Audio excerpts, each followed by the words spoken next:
صحیح بخاری کا ہم مطالعہ کر رہے ہیں، تو آج ہم نے کتاب الفتن کا آغاز کرنا ہے۔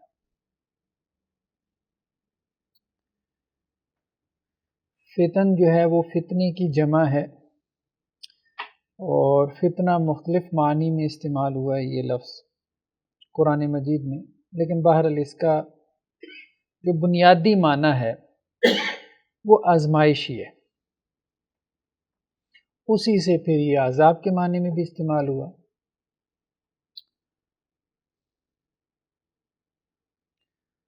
کتاب الفتن کا مطالعہ جو ہے وہ فی زمانہ بہت اہم ہے، ضروری ہے۔ اس کی وجہ یہ ہے کہ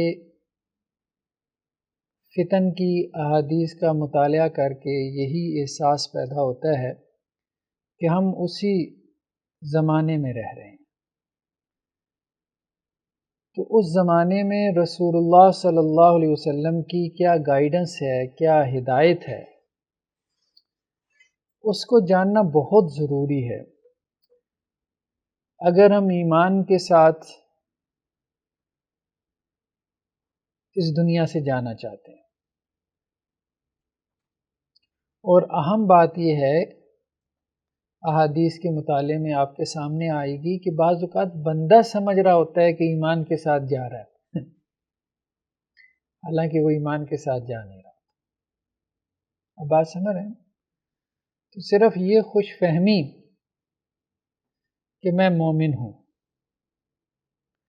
بعض اوقات یہ محض خوش فہمی ہوتی ہے۔ تو بہرحال کتاب الفتن کا مطالعہ نہ صرف مطالعہ بلکہ ان روایات کے اوپر غور و فکر کرنا اور اپنے آپ کو اس کے اوپر پرکھنے کی کوشش کرنا بہت ضروری ہے۔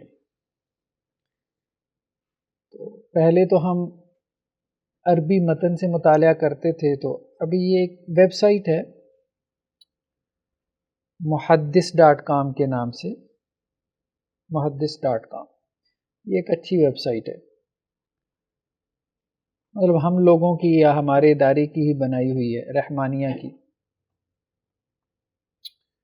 کہ جس میں سیاہ ستہ کو آن لائن کیا گیا ہے، ان کی شروحات کو بھی اور ان کے اوپر تحکیم یعنی حکم بھی لگایا گیا ہے۔ کتاب الفتن میں جب آپ کو شرح دیکھتے ہیں نا، تو شرح سے زیادہ جو ہے کتاب الفتن میں شروحات دیکھنے سے زیادہ یہ ہے کہ آپ کے اندر وہ احساس اور کیفیت جو کہ اس حدیث کے مطالعے سے پیدا ہونی چاہیے وہ پیدا ہو رہی ہے کہ نہیں ہو رہی، یعنی محض یہ ایک علم بن کے نہ رہ جائے۔ 21ویں صدی تو ویسی انفارمیشن کی صدی ہے، اگر کسی چیز کی کمی ہے تو وہ عمل ہے۔ تو اس لیے ہم نے چاہا کہ ہم اس کا براہ راست مطالعہ کریں اس طرح سے کہ اس کا اردو ٹیکسٹ بھی ہمارے سامنے رہے، اور جب چاہیں ہم اس کو کھول کے دیکھ سکیں اپنے موبائل میں، اپنے لیپ ٹاپ میں۔ اب امام بخاری نے جس طرح سے آغاز کیا ہے اس چیپٹر کا، امام بخاری کی جو صحیح بخاری ہے اس کے کوئی 97 یا بعض نے کہا 98 چیپٹر ہے، یہاں اس نسخے میں 98 چیپٹر ہے، یعنی جسے وہ کتاب کہتے ہیں، پھر اس کے نیچے سب چیپٹرز ہوتے ہیں۔ تو جس طرح سے امام بخاری نے اس کا آغاز کیا ہے کمال ہے، بندہ اگر اس کے اوپر غور کرے، سوچے کہ کتاب الفتن، اور اس کا پہلا باب کیا ہے، باب ما جاء فی قول اللہ تعالی واتقوا فتنة لا تصیبن الذین ظلموا منکم خاصہ، کہ اس فتنے سے ڈرو جو تم میں سے خاص طور پہ یا محض ظالموں کو نہیں پہنچے گا، یعنی اس فتنے میں محض ظالم مبتلا نہیں ہوں گے، یعنی اس خوش فہمی میں نہ رہنا کہ تم نے تو کسی پہ ظلم نہیں کیا تو تم اس فتنے کا شکار نہیں ہوگے، ٹھیک ہے؟ تو اس فتنے سے ڈرو، اللہ نے ہمیں ڈرایا اس فتنے سے کہ جس کا شکار ظالم بھی ہوگا اور نیک اور بھلا آدمی بھی ہو جائے گا، متقی اور پرہیزگار بھی اس فتنے کا شکار ہو جائے گا۔ یہ آگے ہم فتنے دیکھیں گے تو اس میں آپ کو احساس ہوگا کہ یہ وہ فتنے ہیں کہ جس میں متقی اور پرہیزگار لوگ شاید زیادہ شکار ہو جاتے ہیں. یعنی بعض فتنوں کی بنیاد شاید تقوی بن جاتا ہے. یہ ایک بڑی بات ہے، لیکن بہرحال وہ ضرورت سے زائد جب وہ تقوی ہوتا ہے، جیسے خوارج میں ہم نے دیکھا ایک اعتبار سے تقوی کے پہاڑ تھے. ان کے بارے میں جو ہمیں تاریخی روایات اور آثار میں ملتا ہے وہ یہی ہے کہ قرآن پڑھ پڑھ کے ایسے روتے تھے کہ جیسے ان کے گالوں پہ لکیریں بن گئیں آنسوؤں کی وجہ سے. یہ صورتحال تھی. اور جن کا عقیدہ یہ ہو کہ گناہ کبیرہ کا ارتکاب کرنے والا دار اسلام سے خارج ہو جاتا ہے تو وہ گناہ کبیرہ کا کیا ارتکاب کرے. جی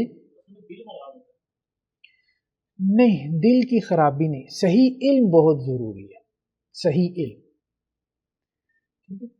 تو محض جو ہے وہ ایمان بھی کافی نہیں ہے جب تک اس ایمان کو صحیح علم کی گائیڈنس حاصل نہ ہو. ایمان تو ایک جذبہ ہے نا، محض ایمان ہوگا تو کہیں جا کے پھٹ بھی جائے گا.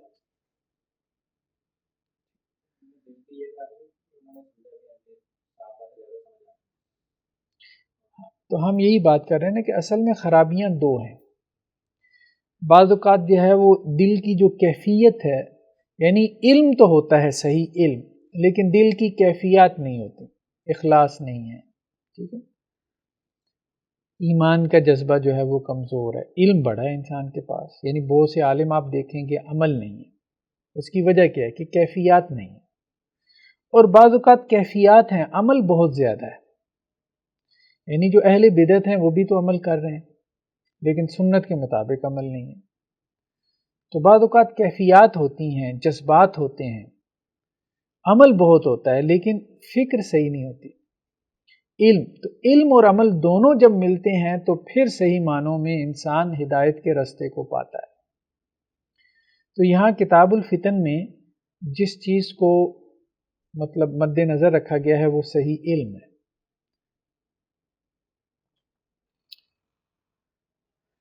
جی، وما کان النبی یحذر من الفتن، اور اللہ کے نبی صلی اللہ علیہ وسلم جو فتنوں سے ڈراتے تھے. تو ابن ابی ملیکہ سے ہے، انہوں نے کہا قالت اسماء عن النبی صلی اللہ علیہ وسلم، کہ حضرت اسماء جو ہیں یہ حضرت عائشہ رضی اللہ عنہ کی بہن تھی نا، اللہ کے نبی صلی اللہ علیہ وسلم سے نقل کرتی ہیں.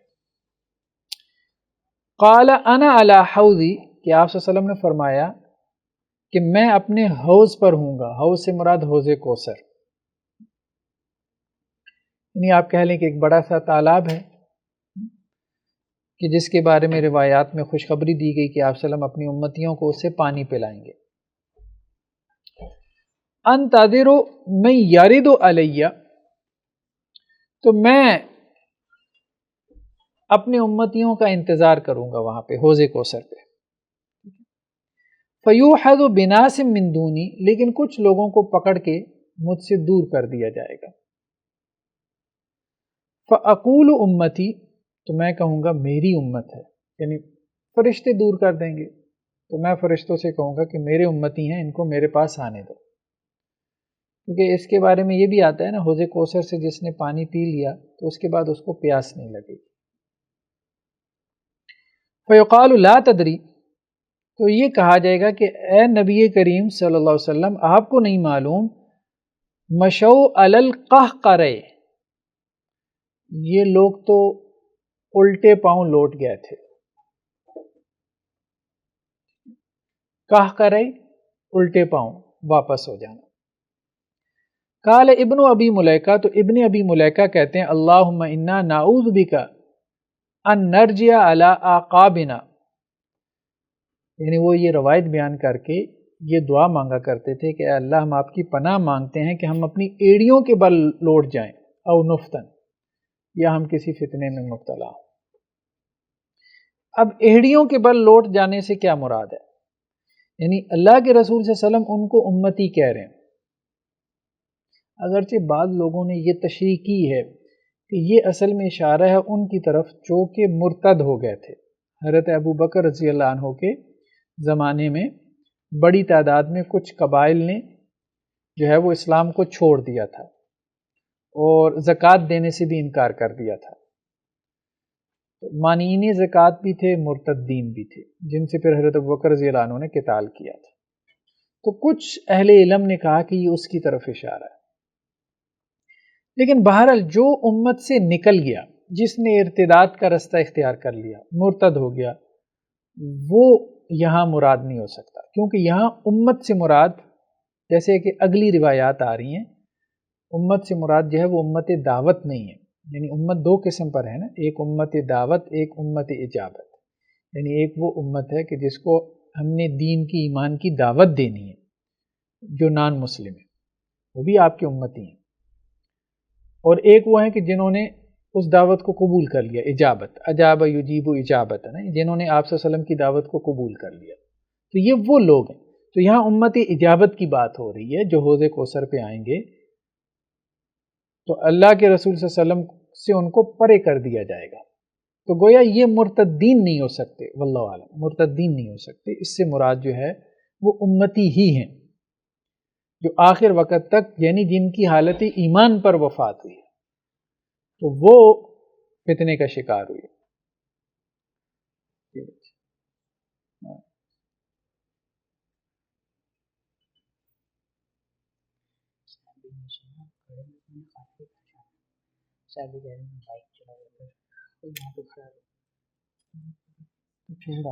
کیا چلی گئے؟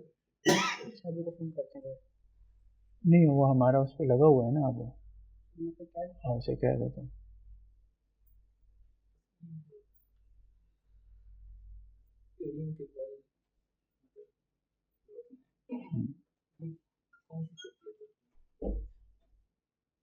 یہ کیا بند ہو گیا؟ اچھا ٹھیک۔ اگلی روایات میں نا اس چیز کی وضاحت آ رہی ہے، ٹھیک ہے، کہ یہاں اس سے مراد کیا ہے، ایڑیوں کے بل لوٹنے سے کیا مراد ہے۔ تو اس لیے اس سے مراد ارتداد لینا مجھے لگتا ہے کہ یہ زیادہ بہتر نہیں ہوگا، زیادہ بہتر نہیں ہوگا۔ تو ایک باب میں ملتی جلتی روایات آتی ہیں، وہ ملتی جلتی روایات جو ہے وہ ایک دوسرے کو ایکسپلین کر رہی ہوتی ہیں۔ اچھا جی، نیکسٹ حدیث کیا ہے؟ ان ابی وائل سے قال قال عبداللہ، تو وہ یہ کہتے ہیں کہ عبداللہ، یعنی یہ عبداللہ بن مسعود رضی اللہ عنہ کے شاگرد ہیں ابو وائل۔ اسی طرح سے حضرت طاؤس، حضرت مجاہد، یہ عبداللہ بن عباس کے شاگرد ہیں۔ تو جب وہ کہیں عبداللہ نے کہا تو مراد ہوتے عبداللہ بن عباس، جب ابو وائل کہیں تو مراد ہوتا ہے عبداللہ بن مسعود، اور جب امام نافع کہیں تو پھر مراد ہوتا ہے عبداللہ بن عمر، کیونکہ وہ عبداللہ بن عمر کے شاگرد ہیں۔ جی، ابو وائل جو ہیں یہ عبداللہ بن مسعود کے شاگرد ہیں، طاؤس اور مجاہد یہ عبداللہ بن عباس کے شاگرد ہیں، اور نافع جو ہیں یہ عبداللہ بن عمر کے شاگرد ہیں۔ قال النبی صلی اللہ علیہ وسلم، اللہ کے نبی صلی اللہ علیہ وسلم نے فرمایا، انا فارتکم علی الحوض، کہ میں تمہارا انتظار کروں گا حوض پر، یعنی تم سے پہلے وہاں پہ کھڑا ہوں گا، ٹھیک ہے، کسی جگہ پہلے سے موجود ہونا، وہی بات آگے جو پچھلی روایت میں تھی۔ لَيُرْفَعَنَّ إِلَيَّ رِجَالٌ مِّنْكُمْ، تو تم میں سے کچھ لوگ میری طرف ان کو بڑھایا جائے گا، حَتَّى إِذَا أَهْوَيْتُ لِأُنَاوِلَهُمْ اُخْتُلِجُوا دُونِي،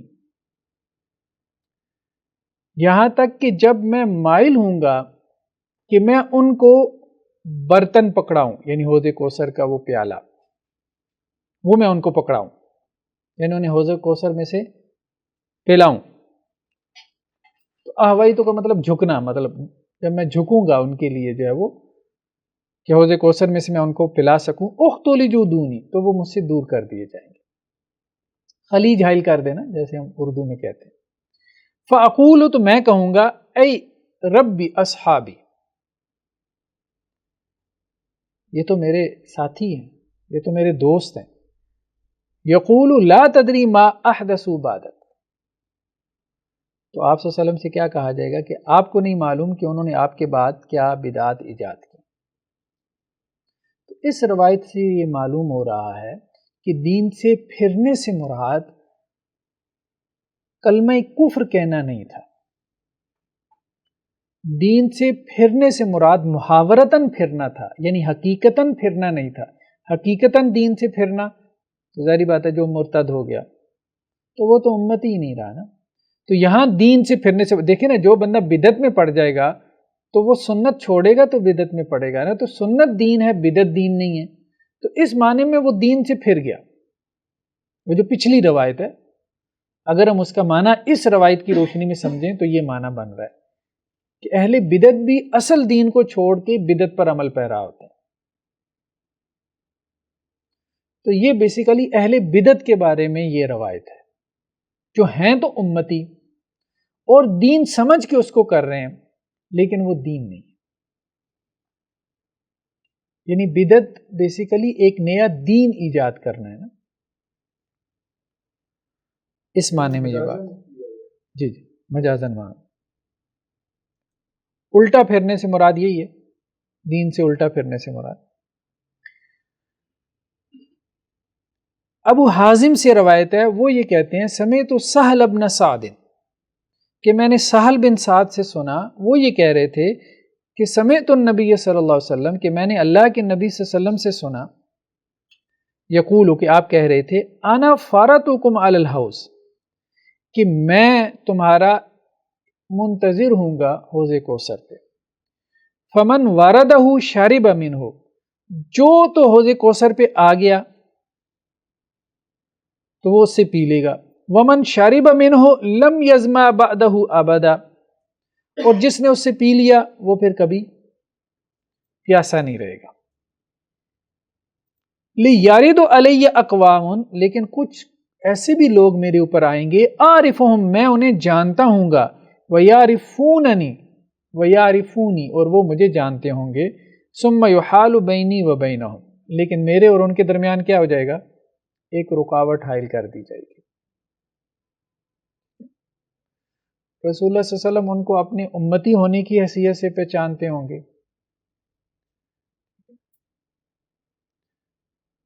اس اعتبار سے بات ہو سکتی ہے، پردہ حائل کر دیا جائے گا۔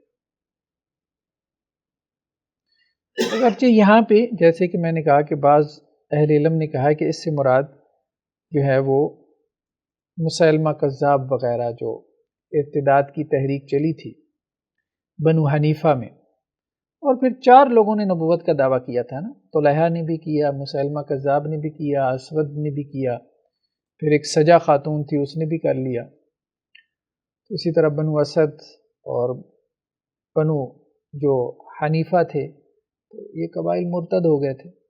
لیکن بظاہر روایتوں کے انداز سے یہ محسوس ہو رہا ہے، اگرچہ اس سے بھی بات یہ لی جا سکتی ہے کہ اعرفہم ویعرفونی، کہ اس سے مراد عرب قبائل ہوں، اس سے بات لی جا سکتی ہے، لیکن ظاہری بات ہے کہ جو قبائل مرتد ہوئے تھے رسول اللہ صلی اللہ علیہ وسلم ان کو پرسنلی نہیں جانتے تھے،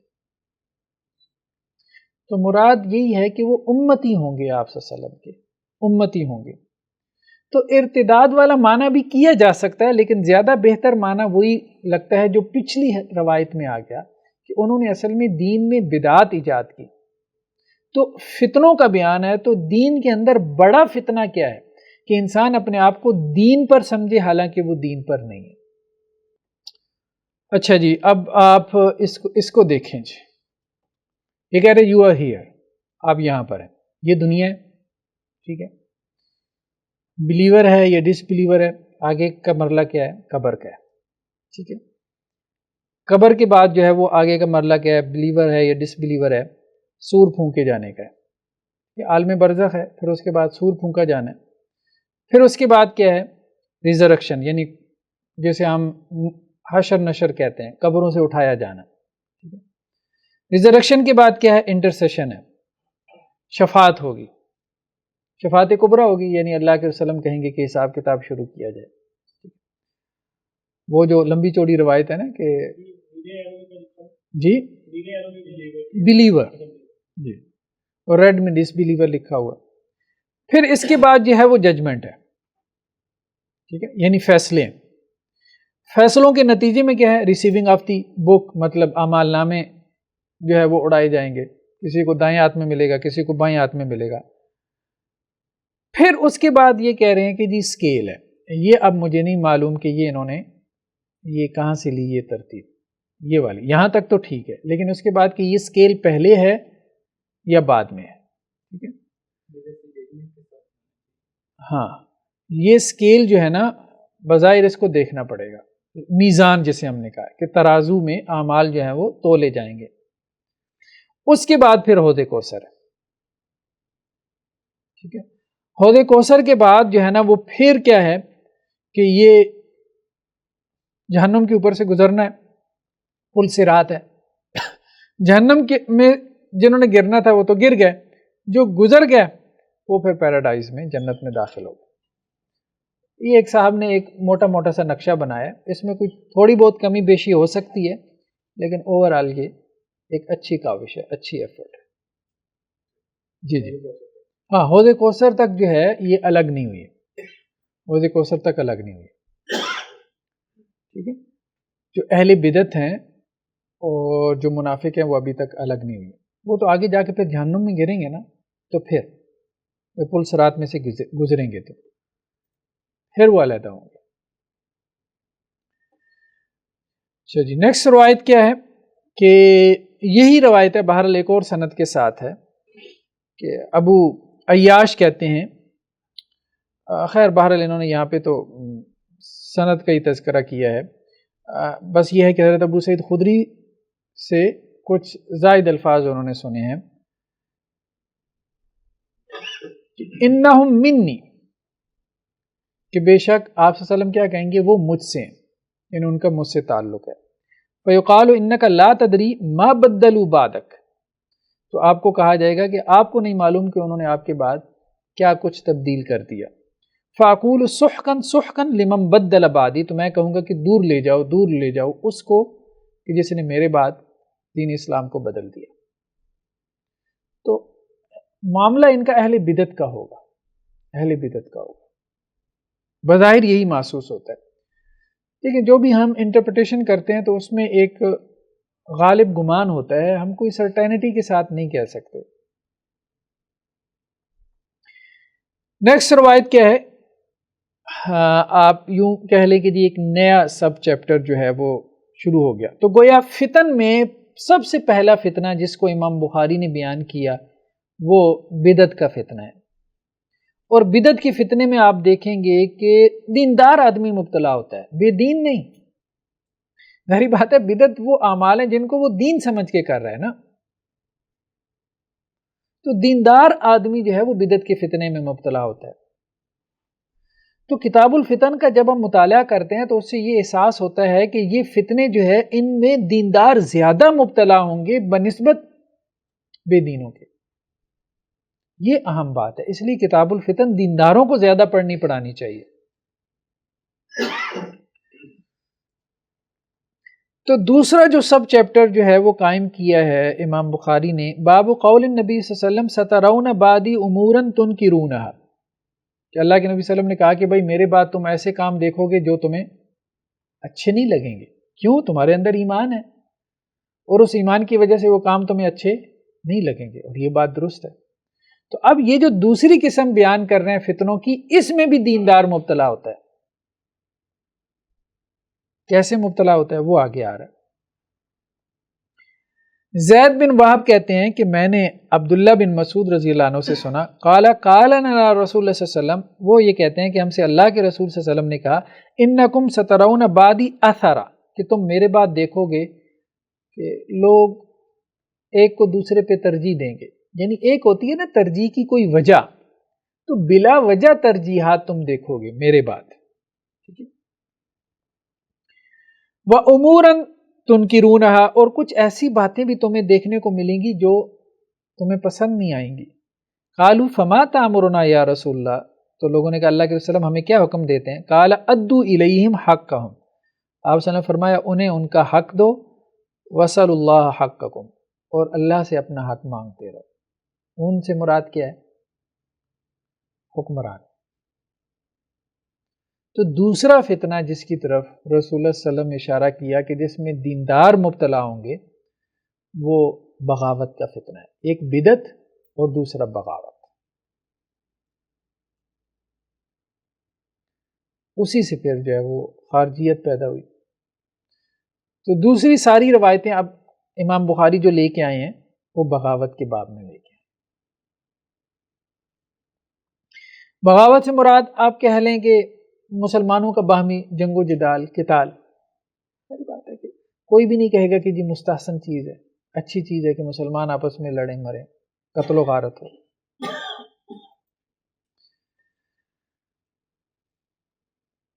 تو نیکسٹ روایت اس میں کیا ہے؟ حضرت عبداللہ ابن عباس سے، وہ اللہ کے نبی صلی اللہ علیہ وسلم سے نقل کرتے ہیں کہ من کارہ من امیرہ شیئن، جسے اپنے امیر میں کوئی چیز ایسی نظر آئے کہ جو اسے پسند نہیں ہے، فلیصبر، تو وہ کیا کرے؟ صبر کرے۔ فإنہ من خارج من السلطان شبرا مات میتۃ جاہلیۃ، جو مسلمانوں کے حکمران سے بالشت بھر، شبر کہتے ہیں بالشت کو، یعنی تھوڑا سا بھی اس کی اطاعت سے نکل گیا تو وہ جاہلیت کی موت مرا۔ اس سے کیا مراد ہے؟ دیکھیں، اسلام سے پہلے جو دور جاہلیت تھا نا، تو عربوں میں ہم دیکھتے ہیں کوئی سینٹرلائزڈ گورنمنٹ نہیں تھی، قبائلی نظام تھا، قبائلی عصبیت تھی، آپس میں لڑتے مرتے رہتے تھے، تو جسے ہم طوائف الملوکی کہتے ہیں، انارکی کہتے ہیں، وہ صورتحال تھی۔ کوئی ایک ریاست نہیں تھی، کوئی ایک بادشاہ نہیں تھا، ایک سلطان نہیں تھا، ایک حکمران نہیں تھا کہ جس کے سب مطاع ہوں، فرما بردار ہوں، یعنی کوئی نظام حکومت نہیں تھا۔ تو یہ بات کہی جا رہی ہے کہ اب اسلام آنے سے کیا ہوا کہ ایک نظام حکومت قائم ہو گیا، ایک سلطہ قائم ہو گیا، مسلمان جو ہے وہ ایک سیاسی وحدت میں پرو دیے گئے۔ اب اگر آ کے کوئی صاحب جو ہے وہ بھلے حکمران میں کوئی بری چیز دیکھ کے اس کی اطاعت سے نکلتے ہیں، اطاعت سے نکلنے سے مراد وہی بغاوت کرتے ہیں اس کے خلاف، تو وہ جاہلیت کی موت مرے گا، یعنی وہ دوبارہ جو ہے وہ جاہلیت کی طرف، یعنی جاہلی جو نظام سیاست ہے اس کی طرف جانا چاہتا ہے۔ اور جاہلی نظام سیاست سے مراد یہ نہیں کہ وہ کافرانہ نظام، جاہلی نظام سیاست سے مراد انارکی، وہ اس کی طرف جو ہے وہ لے کے جانا چاہتا ہے جو ہمارے دین کا مطلوب نہیں۔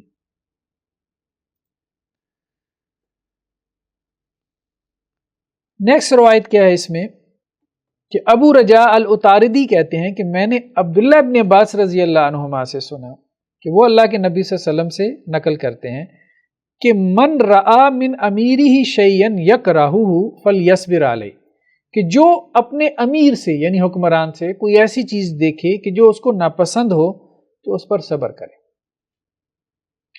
فإنہ من فارق الجماع شبرا فمات الا مات میتۃ جاہلیۃ، وہی بات آگے ذرا دوسرے الفاظ میں کہ جو جماعت سے علیحدہ ہو کے مرا تھوڑا بہت بھی تو وہ جاہلیت کی موت مرا، یعنی اس نے مسلمانوں کی جو سیاسی وحدت تھی اس کو پارا پارا کرنے کی کوشش کی۔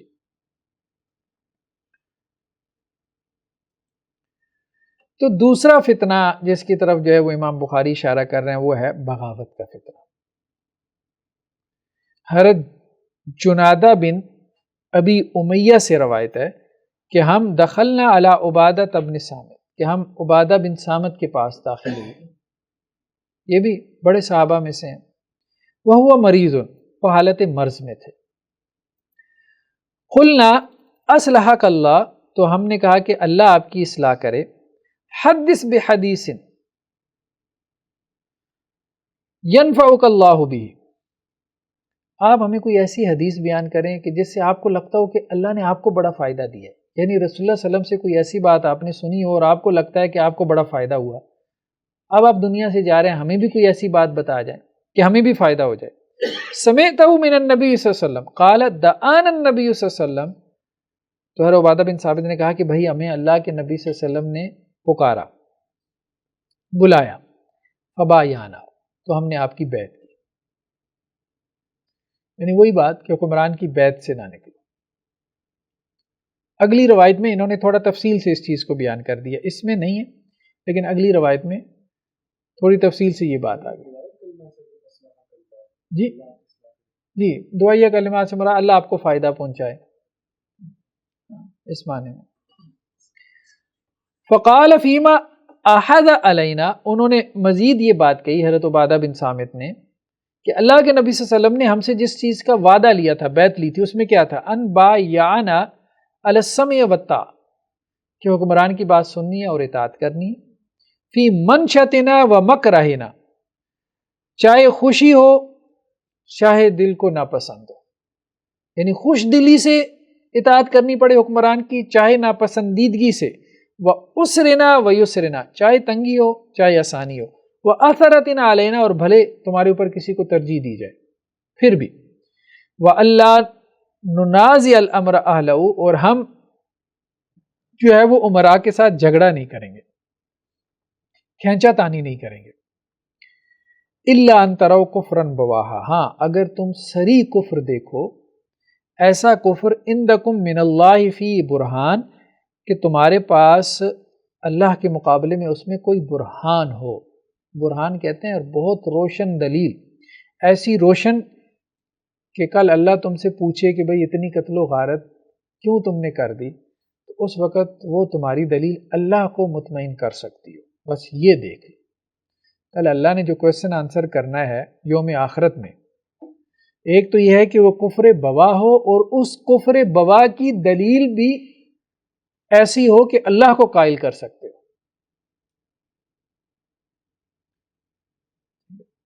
تو عندکم من اللہ فی برہان، تو اعلانیہ کفر ہو، کفر بوا سے مراد اعلانیہ کفر، اور اس کفر پہ تمہارے پاس کوئی واضح دلیل ہو، پھر ٹھیک ہے، پھر تمہارا اور اللہ کا معاملہ. پھر بھی طے نہیں ہوا، بھی قیامت والے دن طے ہوگا.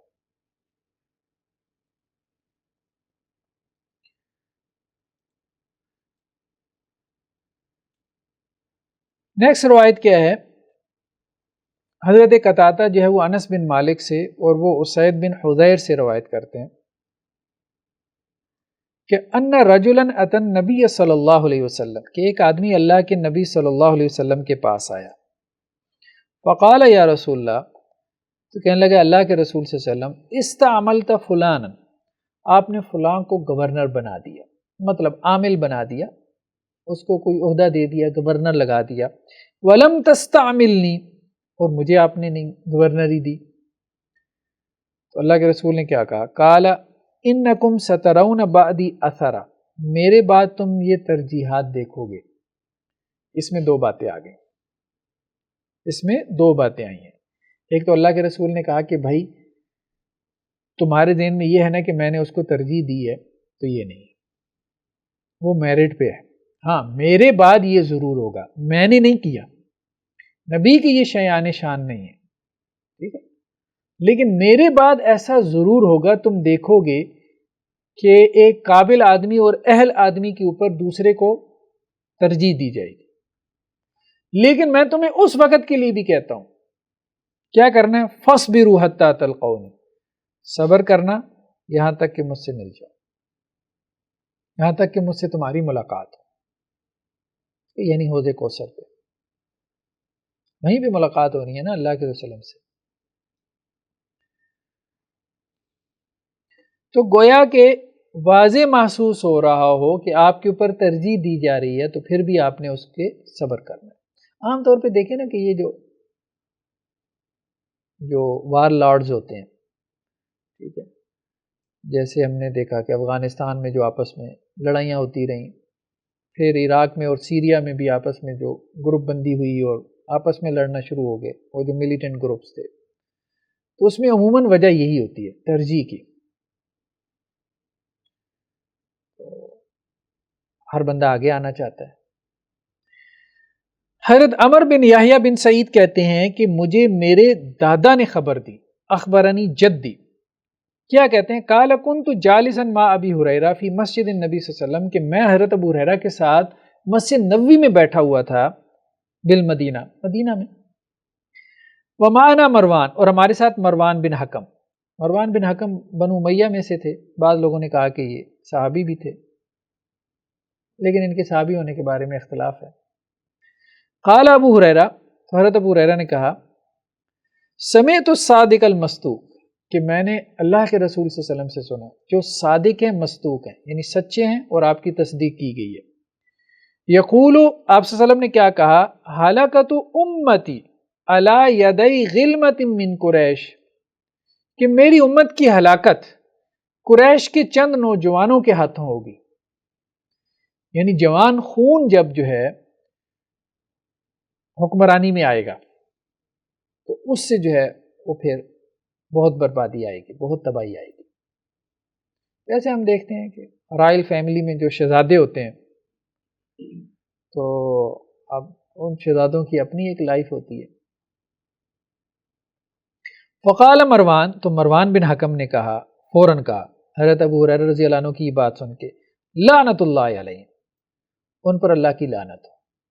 اچھا، بعض لوگ اس طرف گئے ہیں کہ اس سے مراد خود یہ مروان وغیرہ تھے، نہیں، یہ حضرت ابو ہریرہ کی مراد نہیں تھی، کیونکہ یہ لوگ 50+ میں تھے اس وقت، غالباً شاید 56 کے قریب ان کی ہوگی اس وقت ایج۔ تو غلمہ اس کو نہیں کہتے، غلمہ جو ہے جوان، مطلب 16-18 سال یہ ایج، تو اس لیے وہ فوراً لعنت بھی کر دی نا، مروان بن حکم نے فوراً لعنت بھی کر دی۔ فقال ابو ہریرہ، تو حضرت ابو ہریرہ نے کہا، لو شئت ان اقول بنی فلان و بنی فلان لفعلت، تو حضرت ابو ہریرہ نے کہا کہ اچھا، اگر میں بتا دوں کہ وہ فلاں فلاں کی اولاد ہے تو میں ایسا کر سکتا ہوں، یعنی جن کی بات اس حدیث میں ہوئی ہے، لیکن حضرت ابو ہریرہ نے ایسا کیا نہیں۔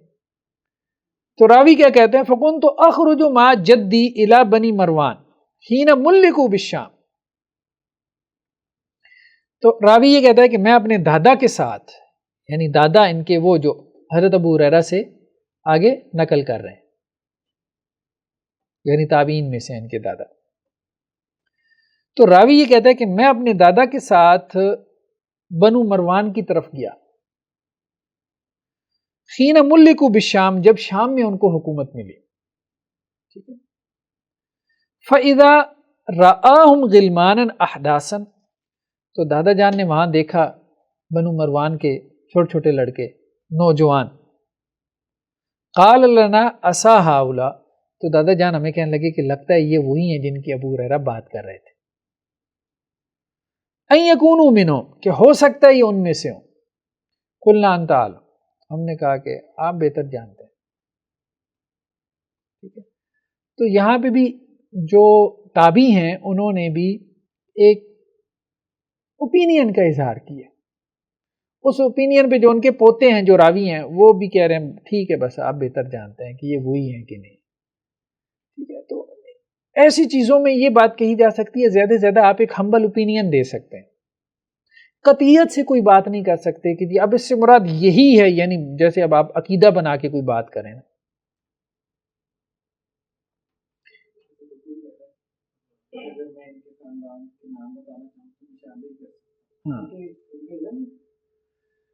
دیکھیں، بظاہر یہ محسوس ہو رہا ہے کہ وہ بھی تشریح کریں گے، تشریح کریں گے۔ حضرت ابو ہریرہ رضی اللہ عنہ نے جو کہا کہ میں بتا سکتا ہوں، تو اس سے بھی مراد یہ نہیں ہے کہ رسول اللہ صلی اللہ علیہ وسلم نے ان کو بتایا، وہ تو صرف حضرت حذیفہ بن یمان تھے جو رسول اللہ صلی اللہ علیہ وسلم کے رازداں تھے، جن کو نام بتائے گئے تھے، باقی صحابہ کا معاملہ کیا تھا، وہ تشریح کا تھا، شرع کا تھا۔ تو یہاں پہ گویا کہ وہ بھی حضرت ابو ہریرہ رضی اللہ عنہ کی ایک رائے ہوتی، لیکن انہوں نے اپنی رائے کا اظہار نہیں کیا، انہوں نے بھی نہیں کیا۔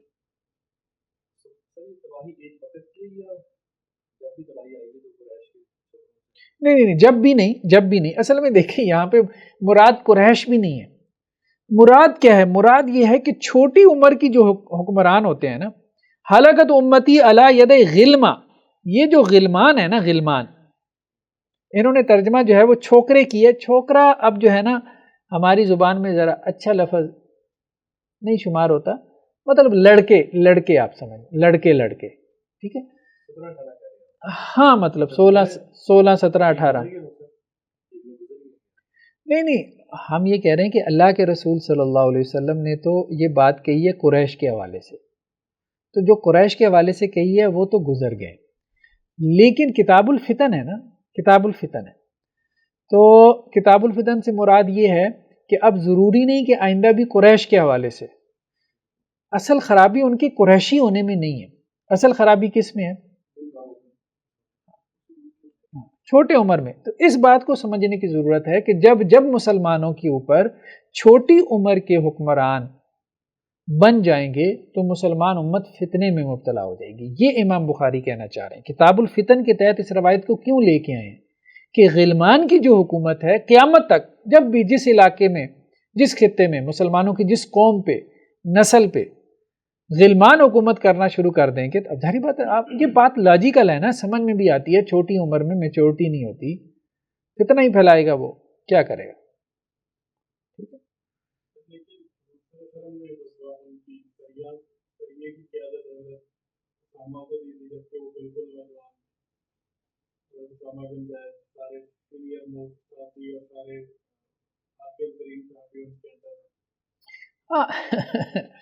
دیکھیں اصل میں ان کے ساتھ مشاورت ہوتی تھی، ٹھیک ہے، ایک بات یہ کہ ان کے ساتھ پوری ایک مجلس شورا ہوتی تھی، تو ان کو پابند کیا جاتا تھا جب بھی چھوٹی عمر کے صحابہ کو کسی بھی مہم کا، کسی سریے کا سردار بنا کے یا امیر لشکر بنا کے بھیجا جاتا تھا، تو کبار صحابہ، سمجھدار صحابہ ان کے ساتھ ہوتے تھے ایک مشیر کے طور پہ، تو ان کی مشاورت سے وہ پھر جو ہے وہ آگے عمل کرتے تھے، اور پھر وہ بھی کوئی ایک آدھی مہم ہوتی تھی، ہاں کبھی بھی کوئی بڑی جنگ میں ایسا نہیں ہوا، بڑی جنگ میں ایسا نہیں ہوا کہ رسول اللہ صلی اللہ علیہ وسلم نے اس طرح سے جو ہے وہ قیادت نوجوانوں کو دی ہو، ایسا نہیں۔ تو خیر بہرحال یہاں پہ جو بات ہمارے سامنے آ رہی ہے،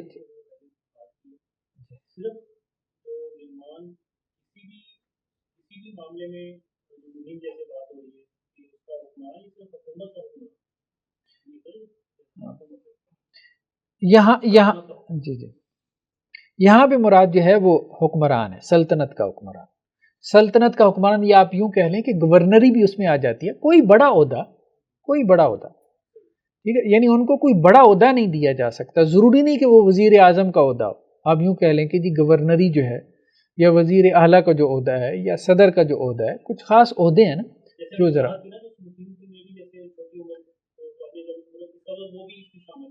جی چھوٹی موٹی چیزوں میں تو آپ کسی کو لیڈر بنا سکتے ہیں نا، ٹھیک ہے، چھوٹی موٹی چیزوں میں تو آپ کسی نوجوان کو بھی لیڈر بنا سکتے ہیں، اس میں کوئی حرج والی بات نہیں۔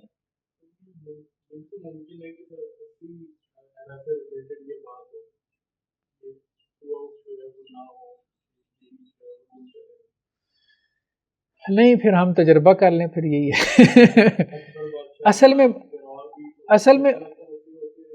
اصل بات یہی ہے کہ یہ چیز لاجیکل بہت ہے، یعنی ایسی لاجیکل ہے کہ پوری دنیا جو ہے وہ اس کو مانے گی، یا کامن سینس اس کو ایکسیپٹ کرے گی کہ 16 17 18 سال کا بچہ جو ہے وہ اتنا میچور نہیں ہوتا کہ اس کے ہاتھ میں آپ سلطنت کی باغ دوڑ دے دیں۔ ہاں مطلب ہم اس کو ڈرائیونگ لائسنس پوری دنیا اس کو دینے کو تیار نہیں ہے، اس کو پوری دنیا جو ہے وہ شادی کا حق دینے کو تیار نہیں کہ وہ ایک لڑکی کو چلا سکتا ہے، تو سلطنت کیسے اس کے ہاتھ میں دی جا سکتی ہے؟ مطلب 18 سال سے پہلے تو اس کو بالغ بھی نہیں مان رہے نا۔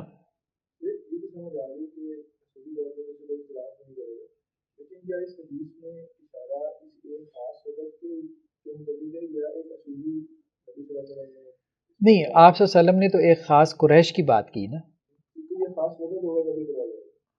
اللہ کے وسلم نے تو ایک خاص چیز کے بارے میں بتائی ہے نا، ایک خاص وقت کے بارے میں بتایا، لیکن کیا اس کے علاوہ نہیں ہو سکتا؟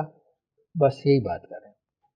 تو امام بخاری جب اب دیکھیں نا قرآن کی آیات بھی جو ہے ہم یہی بات پڑھتے آئے ہیں نا قرآن کی آیات میں بھی کہ ان کا ایک خاص سبب نزول ہوتا ہے، شان نزول ہوتا ہے، ایک خاص کانٹیکس میں وہ بیان ہوتی ہیں، لیکن ہم جب ان کا معنی اور مفہوم کرتے ہیں تو ایک عمومی معنی اور مفہوم کرتے ہیں کہ آج کے دور میں ہمارے لیے اس میں کیا رہنمائی ہے، تو ان احادیث میں ظاہری بات ہے ہمارے لیے بھی تو رہنمائی ہے نا، بھلے یہ واقعہ ہو چکا، ٹھیک ہے، کہ تباہی پھر گئی، ٹھیک ہے، تو چھوٹی عمر کے آئے ہیں بنو امیہ کے اندر، چھوٹی عمر کے حکمران آئے ہیں، نو ڈاؤٹ آئے ہیں، ایک لیکچر میں میرا ایک ریکارڈڈ لیکچر ہے اس میں میں نے تذکرہ کیا بھی ہے، لیکن یہ ہے کہ اس کا مطلب یہ نہیں ہے کہ اب اس کے بعد جو ہے وہ قیامت تک اب اس حدیث کا کوئی معنی اور مفہوم نہیں ہے۔ اس حدیث کا معنی اور مفہوم آج بھی ہے کہ غلمان کی حکومت ہم یہی کہیں گے کہ اس کو ڈسکریج کیا گیا ہے۔ اللہ کے رسول نے قریش ہونے کی وجہ سے نہیں، ان کے غلمان ہونے کی وجہ سے، مطلب چھوٹی عمر کے لڑکے ہونے کی وجہ سے ناپسند کیا اور کہا کہ قوم ہلاک ہو جائے گی۔ نیکسٹ حدیث کیا ہے؟ باب قول النبی صلی اللہ علیہ وسلم ویل للعرب من شر قد اقترب۔ اللہ کے نبی صلی اللہ علیہ وسلم کا قول کہ عرب کی تباہی اس شر سے کہ جو قریب آ چکا۔ ابھی تک دو مطلب ہم نے فتنے پڑھ لیے، ایک بدعت کا فتنہ جس میں ہم نے کہا کہ دیندار مبتلا ہوتے ہیں، دوسرا بغاوت کا فتنہ، اس میں بھی دیندار مبتلا ہوتے ہیں۔ اور دونوں فتنوں سے انسان کیسے بچ سکتا ہے؟ صحیح علم، کتاب و سنت کے علم کے ذریعے۔ ہاں، نس کو فالو، وہی بات ہے، سنت کو، ایسے ہی آپ سنت کے ساتھ اپنے آپ کو اسٹرکٹ کر لیں تو آپ بدعت سے بچ جائیں گے۔ یعنی آپ کو بدعت پہ سنت اتنی موجود ہے، آپ کو اس کے بعد بدعت پہ عمل کرنے کی ضرورت ہی کیا ہے؟ جواز نکالنے کی ضرورت ہی کیا ہے کہ نہیں یہ بدعت نہیں ہے، یہ بدعت حسنہ ہے، یہ بدعت سیئہ ہے، تقسیم کر کے۔ کیا کسی معاملے میں سنت نہیں ہے؟ ہم اگر سوال کریں، کیا زندگی کا کوئی ایسا ڈپارٹمنٹ، شعبہ جس میں رسول اللہ صلی اللہ علیہ وسلم نے اپنی سنت نہ چھوڑی ہو؟ ممکن نہیں ہے، پاسبل نہیں ہے۔ جب ہر معاملے میں رسول اللہ کی سنت موجود ہے تو مجھے کیا ضرورت پڑی کہ میں اس میں جو ہے وہ کسی نئی چیز کی طرف جاؤں؟ باقی تدبیری امور اور چیز ہوتی ہیں، ظاہری بات ہے وہ بدعت میں نہیں آتے، ٹھیک ہے؟ تدبیری امور میں، یعنی بدعت کہتے ہیں دین میں اضافے کو، دین میں اضافے کو۔ جو چیز آپ جو ہے وہ دین میں اضافہ نہیں کر رہے وہ بدعت میں نہیں آتا۔ اب آپ کہیں کہ جی پہلے اونٹ تھا تو انسان گاڑی پہ آ گیا، ظاہری بات ہے نہ اونٹ کوئی اسلامی سواری تھی، نہ کوئی جو ہے وہ ہونڈا اور کرولا کو کہتا ہے کہ جی یہ کوئی اسلامی سواری ہے۔ اگرچہ کچھ لوگوں نے یہ بحث پیدا کی ہے کہ اونٹ اسلامی سواری ہے، لیکن وہ بحث ٹھیک نہیں ہے، مبالغہ ہے وہ۔ نہیں، آج کل مطلب کچھ لوگوں نے، خیر، حضرت عروہ سے ہے کہ وہ زینب بنت ام سلمہ، وہ ام حبیبہ سے اور وہ زینب بنت جہش سے رضی اللہ عنہ سے نقل کرتے ہیں۔ اچھا، ام حبیبہ جو ہے نا، یہ رسول اللہ صلی اللہ علیہ وسلم کے نکاح میں کوئی غالباً آئی ہیں 6 ہجری میں، اور زینب بنت جہش بھی 5 ہجری کے بعد۔ یہ میں اس لیے کہہ رہا ہوں کہ کم از کم ہمیں تھوڑا سا ہم اندازہ لگا لیں کہ یہ روایت جو ہے نا اس کا ٹائم پیریڈ کیا ہے، اس سے سمجھنے میں بڑا مدد ملتی ہے۔ تو یہ کم از کم جو ہے وہ 6 ہجری کے بعد کی روایت ہے، اس سے پہلے کی نہیں ہے۔ کہ حضرت زینب بنت جہش کہتی ہیں استیقظ النبی صلی اللہ علیہ وسلم من النوم محمرا وجہہ، کہ آپ صلی اللہ علیہ وسلم ایک دفعہ بیدار ہوئے نیند سے اور آپ کا چہرہ سرخ ہو رہا تھا، ٹھیک ہے؟ یقول لا الہ الا اللہ، اور آپ صلی اللہ علیہ وسلم کیا کہہ رہے تھے؟ لا الہ الا اللہ، ویل للعرب، عرب کے لیے تباہی ہے، من شر قد اقترب، اس شر سے جو قریب آ چکا۔ اور وہ شر کیا ہے؟ ٹھیک ہے، وہ شر جو ہے وہ یاجوج ماجوج کا شر ہے۔ اس کو عام نہیں لینا چاہیے، ہمارے ہاں بعض سلفی حضرات جو ہے نا، کیونکہ ڈاکٹر صاحب نے اس کو عام لیا ہے، ڈاکٹر اسرار صاحب،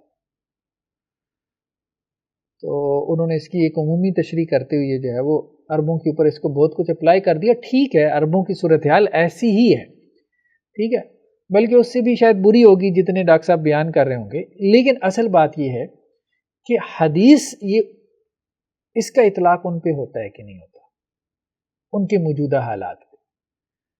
ظاہری بات ہے یہ حدیث جو ہے نا ان کے موجودہ حالات کے حوالے سے نہیں ہے۔ جو آج شر پیدا ہو رہا ہے، اس شر سے اس حدیث میں ان کو نہیں ڈرایا گیا جو ہمیں دبئی میں یو ای وغیرہ میں نظر آ رہا ہے یا اور کہیں نظر آ رہا ہے عرب ورلڈ میں۔ انہیں جس شر سے ڈرایا گیا ہے یا جس پہ اللہ کے وسلم نے کہا کہ یہ ہلاک ہو جائیں گے، وہ شر یاجوج ماجوج کا ہے، ٹھیک ہے۔ فتح الیوم من ردم یاجوج و ماجوج، کہ آج کے دن کیا ہوا ہے، یاجوج ماجوج کی دیوار سے جو ہے مثل ھذا، اتنا جو ہے وہ سوراخ ہو گیا، یاجوج ماجوج کی دیوار اتنی کھل گئی ہے۔ وعقد سفیان 90 او 100، اور سفیان نے جو ہے وہ 90 یا 100 کا جو ہے وہ گرہ بنائی۔ اچھا، عرب انگلیوں پہ گنتی گنتے تھے، 90 کی گرہ یہ ہوتی ہے، یہ شہادت والی انگلی یہاں رکھیں اور اس کو اس کے ساتھ، یہ 90 کی گرہ ہے، یعنی اتنا سوراخ۔ تو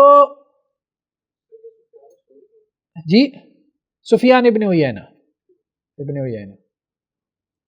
انہوں نے کہا کہ یہ جو ہے نا وہ 90 کی گرہ جو ہے لگائی۔ قیل آپ وسلم سے کہا گیا انہلک وفینا الصالحون، کیا ہم ہلاک ہو جائیں گے جبکہ ہم میں صالح لوگ موجود ہوں گے؟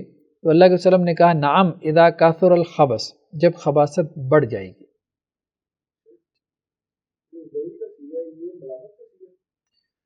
ویل آپ یوں کہہ لیں، ملامت کا بھی ہو سکتا ہے، حسرت کا بھی ہو سکتا ہے، اور یاس کا بھی ہو سکتا ہے، افسوس کا بھی۔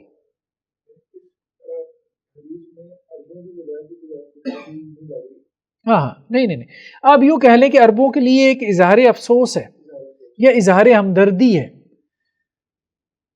ٹھیک ہے۔ کس اعتبار سے؟ اب ظاہری بات ہے جو یاجوج ماجوج کا فتنہ ہے وہ تو عرب نہیں نا لا رہے، وہ تو اللہ میاں لا رہے ہیں نا، اللہ کی طرف سے آ رہا ہے نا، لیکن یاجوج ماجوج فتنہ ان کے لیے بنیں گے، تو اس لیے جو ہے ان کے ساتھ ایک اظہار ہمدردی، اتنا بڑا فتنہ قریب آ گیا۔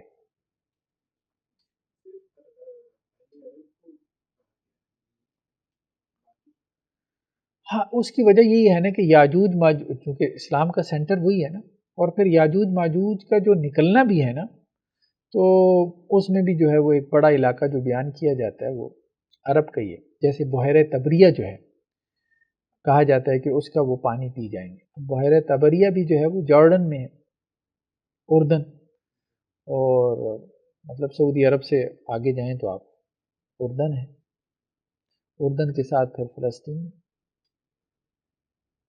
تو یہ سب عرب ورلڈ ہی ہے نا، یہ سب عرب ہی شمار ہوتا ہے نا۔ تو جو عرب ہیں، مطلب عرب میں صرف سعودی عرب نہ ہم لیں، عراق بھی ہے، سیریا بھی ہے، یو ای بھی ہے، یہ سب خطہ، یمن بھی آ جاتا ہے، ادھر سے اردن آ جاتا ہے، پھر مصر ہے، پھر ادھر آپ آ جائیں تو سوڈان بھی ہے۔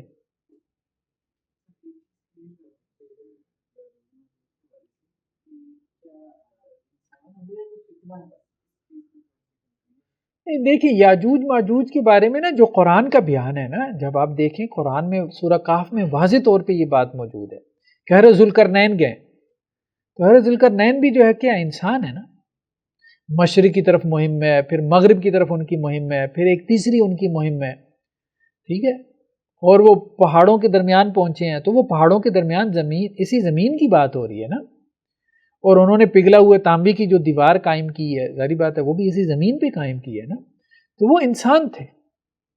بلکہ بائبل میں اگر آپ پڑھیں تو یاجوج ماجوج جو ہے وہ آپ کو باقاعدہ ان کے شجرے مل جاتے ہیں،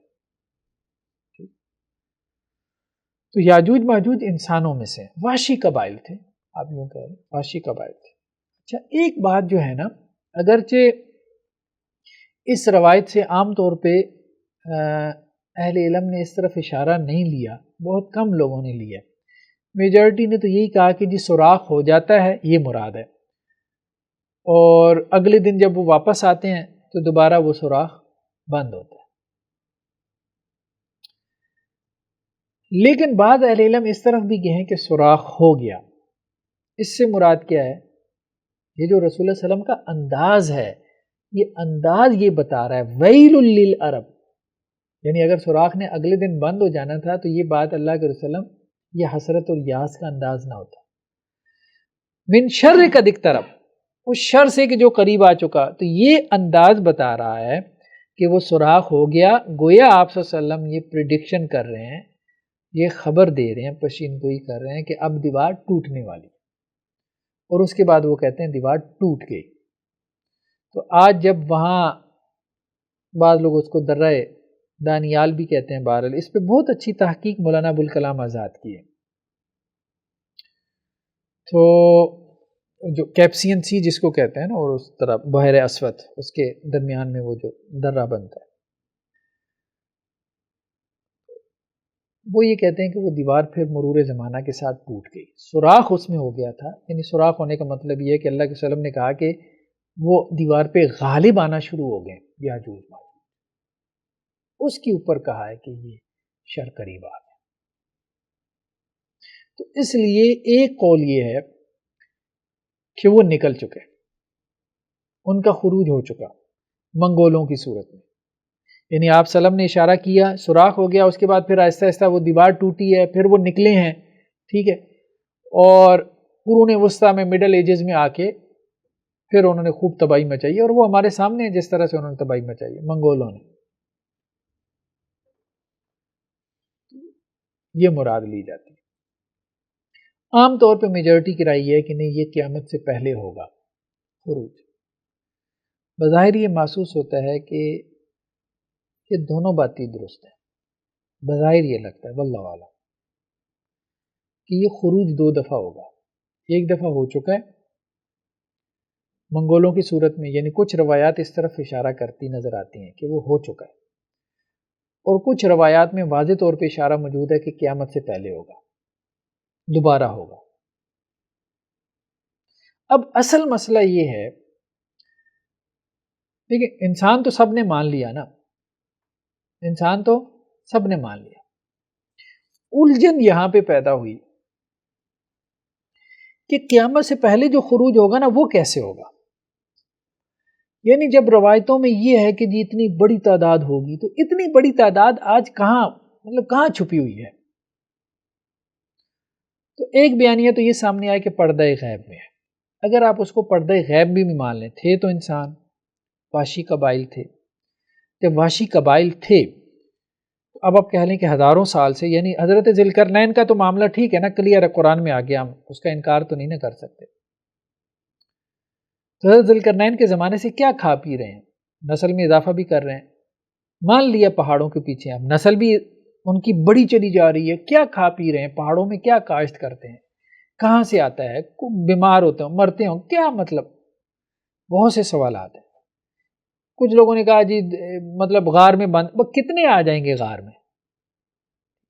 اگر تو وہ انسان ہے، یہی انسانوں والی مخلوق ہیں، تو ان پہ انسانوں والی فزیکل لاز اپلائی ہوں گے. اور انسانوں والی فزیکل لاز کا مطلب یہ ہے کہ وہ مریں گے بھی، ہمیشہ کی زندگی تو نہیں لے کے آئے، کھائیں پیئیں گے بھی، ٹھیک ہے. تو اس لیے ایک بیانیہ تو یہ ہے کہ وہ بھائی پردہ غیب میں ہے. لیکن جب آپ یہ کہتے ہیں نا، تو وہ ٹھیک ہے، آپ بہت سی چیزوں پہ ایمان لائے ہیں، تو آپ اس پہ بھی ایمان لے آئیں. بھائی سمجھ میں نہیں آتی، ٹھیک ہے، اس طرح سے ٹھیک ہے. دوسرا بیانیہ جو ہے نا، وہ ہمارے ہاں ایک اور بعض حضرات نے پیش کیا، لیکن وہ تو بالکل ایسے مزاح سا لگتا ہے، لطیفہ سا ہے کہ جی یہ ایلینز ہے، خلائی مخلوق ہے. بالکل بیکار بات ہے. یعنی اس کے لیے آپ کو پھر قرآن کے ساتھ کھیلنا پڑے گا، جسے کہتے ہیں پلے ان دی ٹیکسٹ، تو وہ کرنا پڑے گا، وہ درست نہیں ہے. پھر اور رائے آنا شروع ہوئی. کچھ لوگوں نے کہا جی یہ زمبیز ہیں، ٹھیک ہے، اللہ بہتر جانتا ہے. اس میں بظاہر یہ محسوس ہوتا ہے قرآن مجید کی ایک آیت سے جو مجھے لگا. اب یہ بھی ایک آپ یوں کہہ لیں کہ ہم اس کو کوئی بات سرٹینٹی کے ساتھ ہم نہیں کر سکتے. ہر جو بھی آپ تعبیر پیش کریں گے نا، اس کے اوپر سوال کھڑا ہو جاتا ہے. کوئی بھی آپ تعبیر پہ اس کے اوپر سوال کھڑا ہو جاتا ہے. تو اس لیے آپ یہ کہہ سکتے ہیں کہ یار یہ لگتا ہے، واللہ اللہ بہتر جانتا ہے. اب یہ مستقبل میں جب ان کا خروج ہوگا تو پتہ چلے گا. تو جن لوگوں نے کہا نا کہ وہ چائنیز ہیں، جاپانیز ہیں، اس لیے زیادہ تر جو لاجیکل لوگ تھے وہ اسی طرف نکل گئے. مولانا ابوالکلام آزاد ہو گئے، اور اب دیکھ لیں غامدی صاحب ہو گئے، اور لوگ ہو گئے، وہ اسی طرف چلے گئے. کچھ نے کہا یورپین اقوام ہیں، کچھ نے کہا منگولز تھے، کچھ نے کہا کہ جی یہ جیسے مولانا وحید الدین خان صاحب بھی اسی طرح، جتنے بھی مطلب سوچنے سمجھنے والے لوگ تھے تو وہ سب اس طرف چلے گئے کہ اس سے مراد، کسی نے کہا یہ چائنیز ہیں یہ وہ. لیکن اب دیکھیں کہ دیوار چین بھی ظاہری بات ہے مٹی گاری کی دیوار ہے، ہمیں پتہ ہے وہ مٹی گاری کی دیوار ہے، تانبے کی تو نہیں ہے، وہ تو پگھلی ہوئی تانبے کی دیوار ہے. بہت تعویلیں آپ کو کرنی پڑتی ہیں. تو کچھ لوگوں نے اس لیے کہا کہ خروج ہو چکا ہے، ٹھیک ہے، لیکن وہ حدیثوں میں جس طرح سے آتا ہے کہ بحیرہ طبریہ کا پانی پی جائیں گے، یہ کر دیں گے وہ کر دیں گے، وہ سب نہیں ہوا. تو اس لیے جو بھی بیانیہ اختیار کیا جاتا ہے نا اس کے اوپر سوالات کھڑے ہوتے ہیں. تو بظاہر یہ محسوس ہوتا ہے کہ ایک دفعہ تو ان کا خروج ہو گیا، ایک مرتبہ قیامت سے پہلے دوبارہ ہونا ہے. حضرت عیسیٰ علیہ السلام کے ساتھ ان کا تذکرہ ہے، یہ واضح روایتوں میں موجود ہے کہ جب وہ طور پہ حضرت عیسیٰ علیہ السلام کیا ہوں گے، معصور ہو جائیں. تو جو تو نزول عیسیٰ کو مانتے ہیں تو وہ تو اس کا انکار نہیں کر سکتے کہ حضرت عیسیٰ علیہ السلام کے زمانے میں ان کا خروج ہوگا ایک، بھلے آپ پہلا خروج مان بھی لیں. تو اب وہ جو آخری ان کا خروج ہے اور 1000 میں سے 999 بہت بڑی تعداد ہے، آپ اس کو بھی نہ لیں، آپ کہیں 100 میں سے 99 تو مجھے بتائیں 8 ارب اس وقت انسان ہیں، 8 ارب کو آپ 99 سے ضرب دے دیں، ٹھیک ہے، اتنا انسان، کیونکہ یاجوج ماجوج بھی انسان ہے، کہاں پایا جا سکتا ہے؟ تو کوشچن باقی رہ جاتا ہے، سوائے اس کے کہ آپ جو ہے نا ایک ایمان کے ساتھ اس کا جواب دیں. آپ کہیں بس ٹھیک ہے ہمارا ایمان ہے کہ وہ ہے، پردہ غیب میں اللہ زیادہ بہتر جانتا.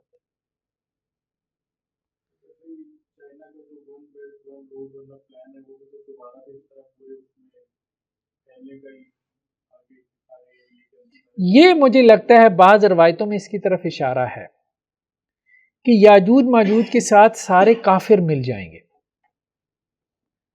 یعنی ایک یاجوج ماجوج تو وہ ہے نا پچھلے، اور ایک یہ بھی یاجوج ماجوج جو آج کل کے، ٹھیک ہے، یہ سارے ان کے ساتھ مل کے یہ ایک بڑا جتھا بن جائے گا.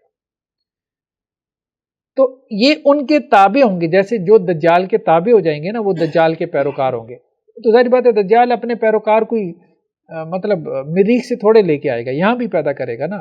تو یاجوج ماجوج بھی اپنے فالوورز پیدا کریں گے، تو جو ان کے فالوورز ہوں گے وہ یہی دنیا کی اقوام ہوں گی. ان میں آپ کہہ سکتے ہیں چائنیز ہوں گے، رشینز ہوں گے، امریکنز ہوں گے، یورپینز ہوں گے. تو یہ سب مل کے پھر اتنی بڑی تعداد بنے گی. اور دوسری طرف جو روایتوں میں آتا ہے کہ حضرت عیسیٰ علیہ السلام اور ان کے ساتھی ہوں گے، صرف اہل ایمان ہوں گے دوسری طرف. تو گویا پوری دنیا ایک پیج پر ہے. تو گویا ان سب کے اوپر بھی یاجوج ماجوج کا اطلاق کر دیا گیا. یعنی ایک تو ہے نا ایک یاجوج ماجوج جو پردہ غیب سے آئیں گے، اور پھر جو ان کے ساتھ شامل ہو جائیں گے ابھی حاضر قوموں میں سے، ان کے اوپر بھی یاجوج ماجوج کا اطلاق کر دیا گیا. اس طرح ان کی تعداد بہت بڑھ جائے گی.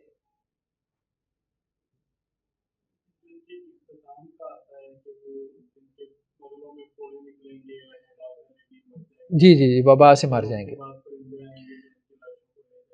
جی جی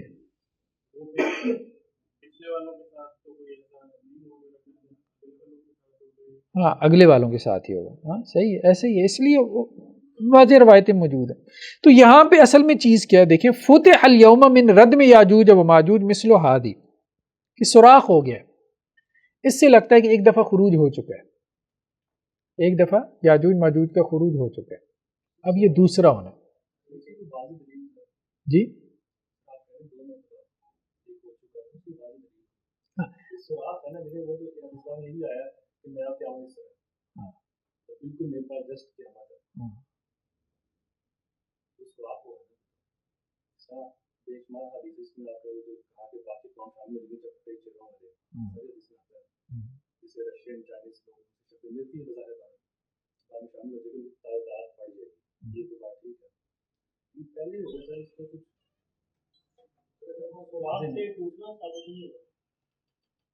اصل میں یہ بات آپ کی ٹھیک ہے کہ سوراخ سے یہ ثابت نہیں ہو رہا کہ دیوار ٹوٹ گئی، ہاں، لیکن یہ جو رسول اللہ علیہ وسلم کا انداز ہے نا، یہ اصل میں انداز ہم اس کو کہہ سکتے ہیں یہ گھبراہٹ کا انداز ہے. یہ گھبراہٹ کا ہم یہی بات کر رہے ہیں نا، یہ گھبراہٹ کا جو انداز ہے نا کہ اللہ کے وسلم نے اٹھتی کیا کہا، لا الہ الا اللہ ویل للعرب من شر قد اقترب، شر بہت قریب آ گئے. شر قریب آنے کا مطلب کیا ہے؟ یاجوج ماجوج کا شر نا. تو کیا مراد ہے؟ سوراخ ہو گیا، دیوار ٹوٹنے والی ہے. یعنی اگر آپ کانٹیکس میں اس کا معنی کرنا چاہیں نا تو یہ معنی بنتا ہے، ہم یہ کہہ رہے ہیں.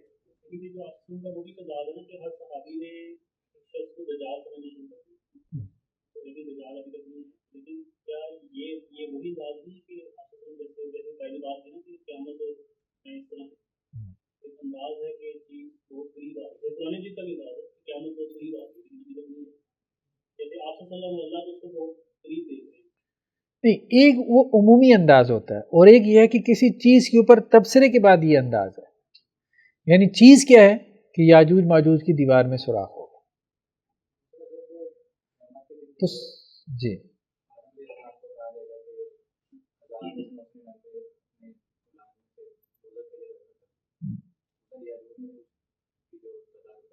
جی جی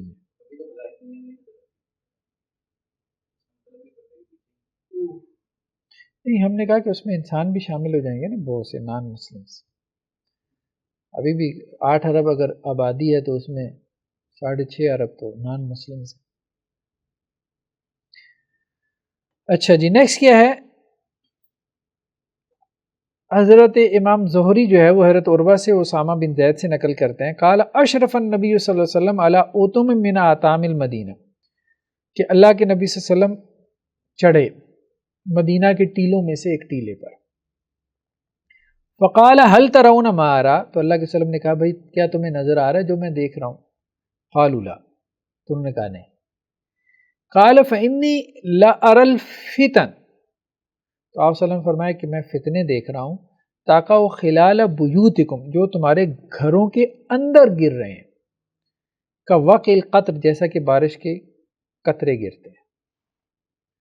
یہ اب مدینے سے متعلق ہے. آپ صلی اللہ علیہ وسلم نے یہ صحابہ کو کہا نا، اور خلال بیوتکم، تمہارے گھروں میں وہ فتنے میں دیکھ رہا ہوں، ایسے گر رہے ہیں جیسے بارش کے قطرے گرتے ہیں، بارش کے قطروں کی طرح. اس سے مراد وہ بعد کا جو جنگ و جدال ہوا مسلمانوں میں حضرت عثمان رضی اللہ عنہ کی شہادت کے بعد.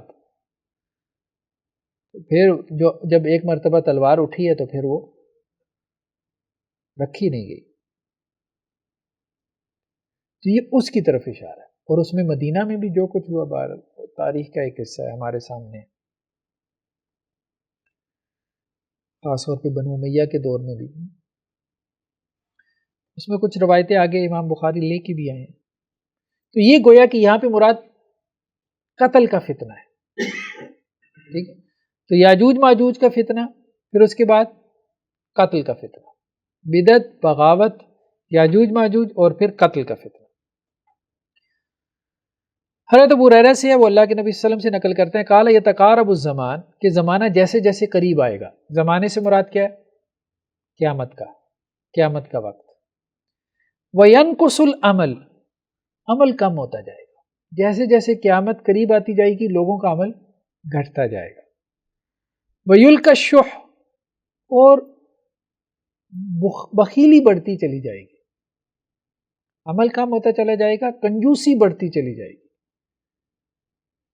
وتظہر الفتن، اور فتنے ظاہر ہونا شروع ہو جائیں گے، یعنی فتنے بھی بڑھتے چلے جائیں گے. ویکثر الحرج، اور حرج زیادہ ہو جائے گا. قالوا یا رسول اللہ، تو صحابہ نے کہا اللہ کے وسلم ایما ہوا، یہ حرج کیا چیز ہے؟ قال القتل، القتل، تو اللہ کے وسلم نے کہا حرج سے مراد قتل ہے، قتل ہے، یعنی قتل و غارت، قتل و غارت بڑھ جائے گی. تو وہ قتل و غارت سے مراد یہ بھی ہے کہ مسلمانوں کا آپس میں لڑنا. وہ قتل و غارت سے مراد وہ جسے ہم ٹارگٹ کلنگ کہتے ہیں، یا وہ قتل و غارت کے جس میں اب قاتل کو بھی نہیں معلوم کہ وہ مقتول کو کیوں مار رہا ہے. دیکھتے ہیں ہم لسانی بنیادوں پہ، جیسے بلوچستان میں یہ پنجابی ہیں تو مار دیا ہے، بس سے اتار کے 50 لوگوں کو. اچھا جی، 20 کے ID کارڈ دیکھے تو یہ پنجابی ہیں تو بس مار دیا. BLA وغیرہ اسی طرح سے اب ایم کیو ایم کا فتنہ تو خیر ختم ہو گیا کراچی میں، جس طرح سے بوری بند لاشیں ملتی تھیں، تو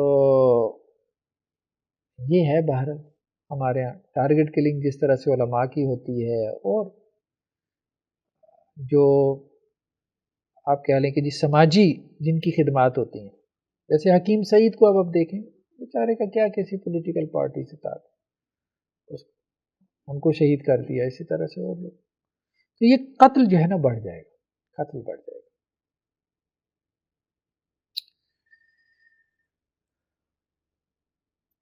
اور عمل کا کم ہونا بہرحال وہ تو ہم دیکھ ہی رہے ہیں. تو قتل کا فتنہ اصل بات یہ ان روایتوں میں. تو عبداللہ بن مسعود اور ابو موسیٰ اشعری جو ہیں، ان دونوں سے روایت ہے کہ اللہ کے نبی صلی اللہ علیہ وسلم فرمایا ان بین یدی الساعۃ لایاما ینزل فیہا الجہل ویرفع فیہا العلم، کہ قیامت سے پہلے کچھ دن ایسے ہیں کہ جن میں جہالت عام ہو جائے گی. ینزل فیہا الجہل، ایسے لگے گا جیسے جہالت اس میں نازل ہو رہی ہے. وَيُرْفَعُ فِيهَا الْعِلْمُ، اور علم کو اٹھا لیا جائے گا. علم کم ہو جائے گا، جہالت بڑھ جائے گی. اور آپ یقین مانیں سوشل میڈیا پہ اب آپ دیکھیں ایسے ایسے نمونے، ٹھیک ہے، روزانہ کسی نہ کسی کی تقریر جو ہے نا وہ لوگ سامنے لے آتے ہیں.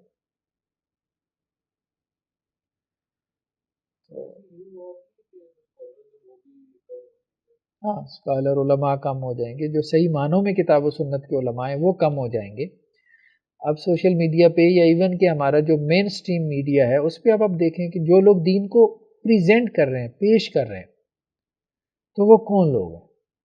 ایون کہ جو مختلف مسالک سے لیے جاتے ہیں وہ بھی آپ کہہ لیں کہ جی خطیب زیادہ ہوتے ہیں، مناظر زیادہ ہوتے ہیں، اور عالم کم ہوتے ہیں. علم کا ان کا خانہ بھی پورا ہی ہوتا ہے، اور لوگ انہیں کو فالو کر رہے ہوتے ہیں. وَيُرْفَعُ فِيهَا الْعِلْمُ، اور علم اٹھا لیا جائے گا. تو یہ گویا کہ قیامت کے علامات میں سے ہے، یا آپ کہہ لیں کہ جی آخری زمانے کے فتنوں میں سے ہے کہ علم کم ہو جائے گا اور جہالت بڑھ جائے گی. اور وہ علم کے نام پہ ہی بڑھے گی نا، لوگ جہالت کو علم سمجھنا شروع کر دیں، اس پہ واہ واہ کریں گے.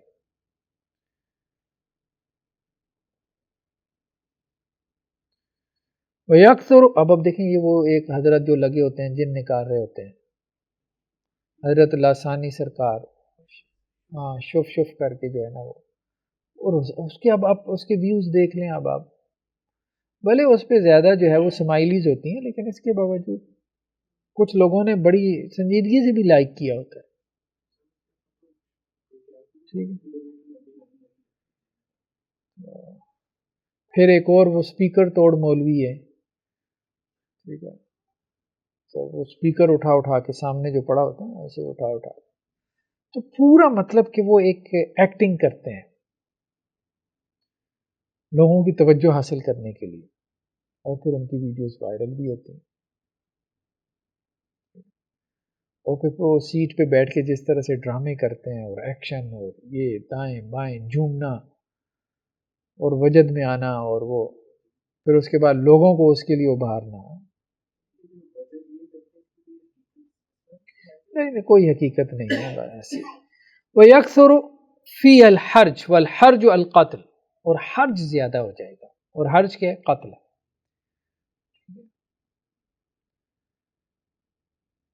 بہرحال اب آپ دیکھ لیں کہ اب آپ سوشل میڈیا کے علماء میں سے ڈھونڈنا شروع کر دیں گے یار ان میں سے کون بہتر ہے کون بہتر ہے، تو آپ کو مل ملا کے پھر آخر میں آ کے علامہ ناصر مدنی صاحب جیسے ملیں گے، جن کی خود لوگوں نے جو ہے وہ قرآن مجید کی غلطیاں نکال دی. لیکن بہرحال آپ کمپیریٹیولی کہہ سکتے ہیں کہ وہ بہتوں سے بہتر ہیں. دوسرے تو وہ لوگوں کو جو ہے وہ پتہ نہیں شرک بدعت پہ لگا رہے ہیں.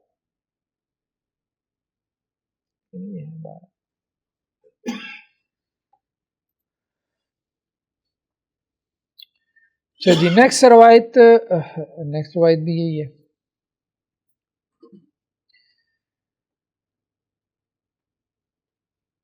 حضرت ابو موسیٰ اشعری سے ہے روایت کہ اللہ کے نبی صلی اللہ علیہ وسلم نے فرمایا ان بین یدی الساعۃ ایاما یرفع فیہا العلم وینزل فیہا الجہل ویکثر فیہا الحرج والحرج والقتل، وہی روایت آ گئی۔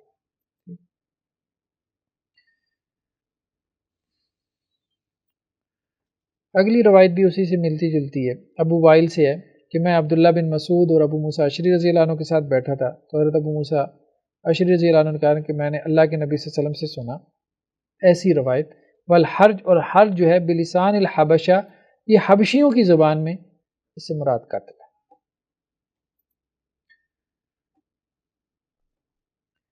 اگلی روایت بھی جو ہے وہ اسی سے ملتی جلتی ہے، بین یدی الساعۃ ایام الحرج یزول فی العلم ویظہر فی الجہل، کہ قیامت سے پہلے جو ہے وہ قتل و غارت کے دن آئیں گے جس میں علم جو ہے وہ اٹھ جائے گا اور جہالت بڑھ جائے گی۔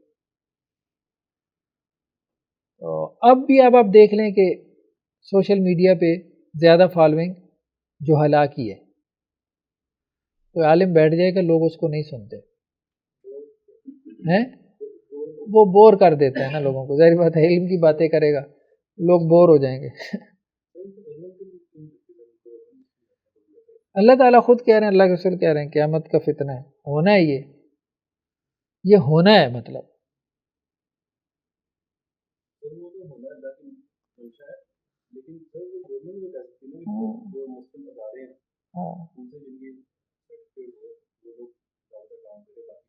ہونا تو ایسے ہی چاہیے، لیکن بہرحال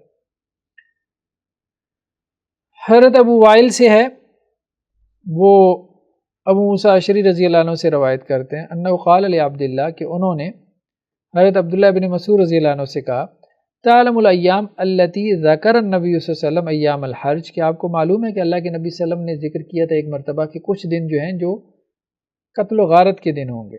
قال ابن مسعود، حضرت عبداللہ بن مسعود نے کہا سمعت النبی صلی اللہ علیہ وسلم یقول، کہ میں نے اللہ کے نبی صلی اللہ علیہ وسلم سے یہ سنا من شرار الناس من تدرکم، کہ بدترین لوگ کون ہوں گے، من تدرکہم الساعۃ، جنہیں قیامت پکڑ لے، یعنی جن کی زندگی میں قیامت آ جائے، وہم احیاء، اور وہ زندہ ہوں، یعنی قیامت جن لوگوں کے اوپر قائم ہوگی وہ بدترین لوگ ہوں گے،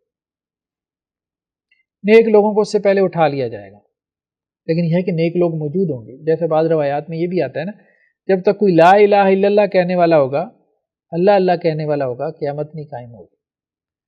اور بعض روایات میں یہ بھی ہے کہ اللہ تعالیٰ ایک ہوا چلائیں گے، یا آپ یوں بھی کہہ لیں کوئی وبا آ جائے گی جس سے سارے اہل ایمان جو ہے وہ اٹھا لیے جائیں گے، اور قیامت کی جو سختی اور ہولناکی ہے وہ صرف شریر لوگوں کے اوپر قائم ہوگی، یہ مراد ہے۔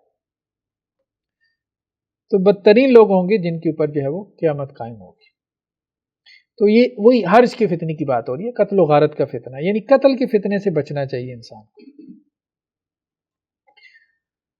حضرت زبیر بن عدی سے ہے کہ ہم حضرت انس بن مالک کے پاس آئے اور ہم نے انہیں شکایت کی کہ حجاج سے ہمیں کیا کیا تکلیفیں ملی ہیں، ما نلقى من الحجاج فقال اصبروا، تو حضرت انس بن مالک نے کہا بھائی صبر کرو، فإنه لا يأتي عليكم زمان إلا الذي بعده شر منه، کیونکہ تمہارے پاس جو زمانہ آنے والا ہے نا وہ اس سے بھی بدتر ہوگا، یعنی ان کو حوصلہ دیا تم اس سے جو ہے وہ گھبرا رہے ہو، ہاں ابھی بعد والوں کا سوچو۔ تو اس سے مراد یہ نہیں متصلاً بات، دیکھیں اس کے بعد پھر حضرت عمر بن عبدالعزیز علیہ الرحمہ بھی آئے، وہ مراد نہیں ہے، ایک تو ان کا ٹائم پیریڈ شارٹ تھا، ایک اوورال بات ہو رہی تھی کہ اب آگے جو ہے نا وہ مجموعی طور پہ یہ امت برائی کی طرف ہی جائے گی،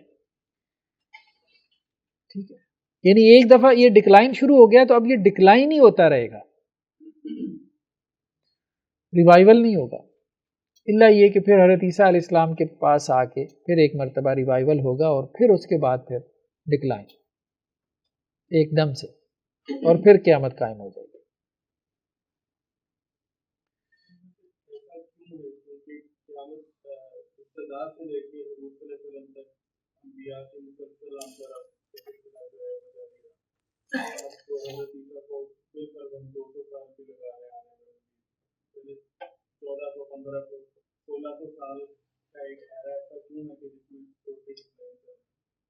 لیکن آہستہ آہستہ چل رہا ہے، یعنی اس میں دین ختم نہیں ہوا، یہ ایک بڑی جو ہے نا وہ اللہ تعالیٰ کی نعمت ہے، اللہ کا فضل اور احسان ہے کہ کوئی چاہے تو قائم رہ سکتا ہے، اس دین کو تلاش کر سکتا ہے، اس پہ عمل کر سکتا ہے، اس کو پریکٹس کر سکتا ہے، لیکن ایسے ہوں گے بہت کم ایسے لوگ، کیونکہ فتنہ بہت پھیل جائے گا، فتنہ اتنا عام ہو جائے گا کہ بندہ صبح مومن ہوگا شام کو فتنے کا شکار ہو جائے گا، شام کو مومن ہوگا صبح فتنے کا شکار ہو جائے گا۔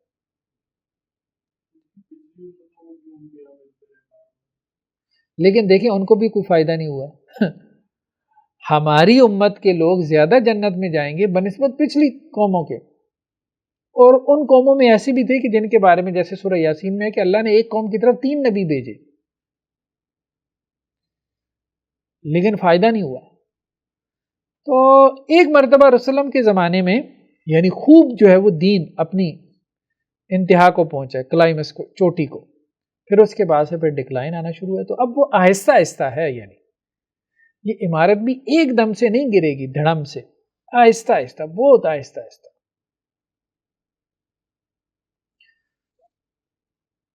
تو فَإِنَّهُ لَا يَأْتِي عَلَيْكُمْ زَمَانٌ إِلَّا الَّذِي بَعْدَهُ شَرٌّ مِّنْهُ حَتَّى تَلْقَوْا رَبَّكُمْ، یہاں تک کہ تم اپنے رب سے ملاقات کرو۔ سَمِعْتُ مِن نَبِيِّكُمْ صلی اللہ علیہ وسلم، میں نے یہ بات تمہارے نبی صلی اللہ علیہ وسلم سے سنی ہے۔ تو گویا انسان کو اس لحاظ سے شکر ادا کرنا چاہیے کہ ہمارے بعد والا زمانہ ہمارے زمانے سے مجموعی طور پہ برا ہوگا، اللہ نے مجھے اس سے بچا لیا۔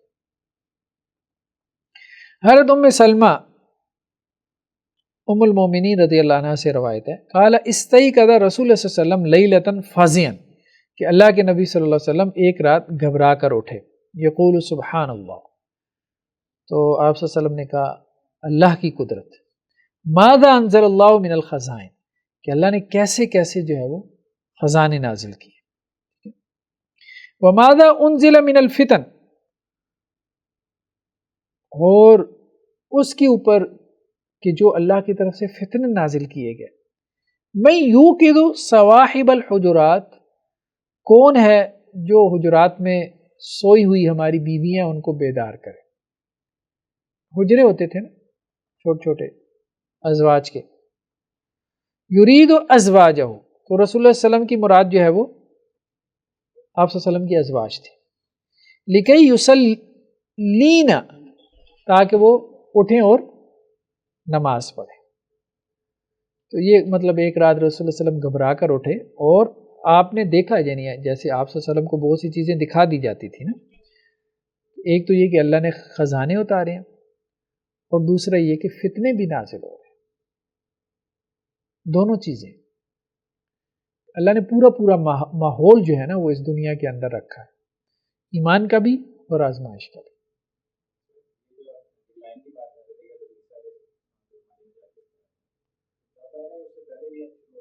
اس سے پہلے شروع ہو جائے گا یہ بات، شروع ہو جائے گا اس سے پہلے، ظاہری بات ہے ان کو بھی جو ہے نا وہ گراؤنڈ تو ملے گا جس کی بنیاد پہ پھر آگے جائے۔ تو اس پہ اللہ کے وسلم نے کہا کون ہے جو حجرات یعنی جو حجرے میں ہیں ہماری بیویاں ان کو جگائے تاکہ وہ نماز پڑھیں، رب کاسیت فی الدنیا عاریہ فی الآخرہ، کتنی ہی کپڑے پہنی ہوئی دنیا میں، آخرت میں بے لباس ہوں گے۔ اس سے کیا مراد ہے؟ اس کے مختلف معنی کیے گئے ہیں، ایک معنی یہ بھی کیا گیا ہے کہ وہ باریک کپڑے پہنتی ہیں اس لیے آخرت میں جو ہے وہ بے لباس ہوں گے۔ بظاہر یہ محسوس ہوتا ہے کہ اس سے مراد یہ معنی نہیں ہے، بلکہ اس سے مراد یہ ہے، کیونکہ کانٹیکس میں اگر آپ دیکھیں نا، کانٹیکس میں اس سے یہ لگتا ہے کہ اس سے مراد یہ معنی ہے کہ دنیا میں کتنی عورتیں جو خوشحال ہیں، اوپر بات آئی ہے نا خزائن، خزانے بھی نازل کیے گئے، اللہ کی نعمتیں، تو دنیا میں خوشحالی انسان کو رب سے کیا کر دیتی ہے؟ غافل کر دیتی ہے، اور خاص طور پہ عورتوں کا کپڑے لتے کی طرف تو رجحان زیادہ ہی ہوتا ہے۔ تو دنیا میں کتنی ہی عورتیں ایسی ہیں جو کپڑے پہنی ہوئی ہیں لیکن آخرت میں بے لباس ہوں گی، یعنی آخرت میں محتاجگی ہوگی، فقر ہوگا۔ تو انسان فقر سے گھبراتا ہے، جب اسے بتایا جائے نا کہ یہاں تم خوشحال ہو، آخرت کی زندگی میں فقر ہو اور محتاجگی ہوگی، وہاں کی زندگی تمہارے لیے تنگ ہوگی، خاص طور پہ عورتوں کو بڑی گھبراہٹ ہوتی ہے مطلب اس بات سے جو ہے نا وہ زندگی جو ہے وہ تنگ ہو، مطلب مالی اعتبار سے تنگی. مرد بھی گھبراتا ہے لیکن عورتوں میں زیادہ گھبراہٹ آ جاتی ہے. تو وہ توجہ دلانے کے لیے خاص طور پہ عورتوں کے کانٹیکس میں بات ہو تو عورتوں کو متوجہ کرنے کے لیے کہ جس مالی تنگی سے تم گھبراتی ہو تو دنیا میں اگر مالی خوشحالی ہے بھی تو آخرت میں وہ تنگی میں تبدیل ہو جائے گی اگر دین کے اوپر عمل نہ کیا، اگر فتنوں سے اپنے آپ کو نہ بچائے، فتنوں سے نہ بچائے. فتنوں کے کانٹیکس میں بات ہو رہی ہے. تو اگر فتنوں سے نہیں بچائیں گی، اور فتنوں سے بچنے کے لیے اللہ کے وسلم نے کیا کہا؟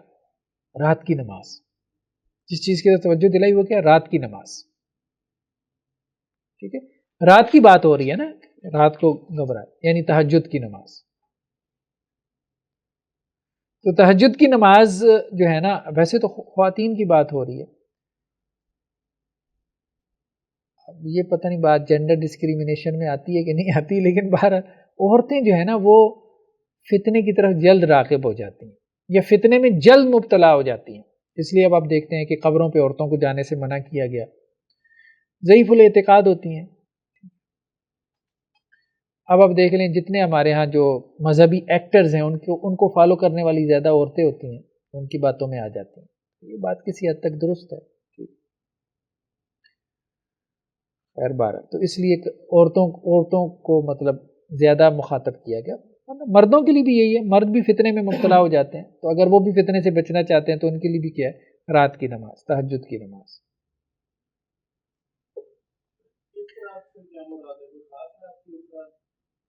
کون سی؟ نہیں، یہاں پہ شارحین نے ذکر نہیں کیا کہ یہ کوئی خاص رات ہے. یہ نہیں یہاں تو ایک رات کی بات ہے، لیلتن ایک رات کی بات ہے کہ آپ سلم گھبرا کر اٹھے.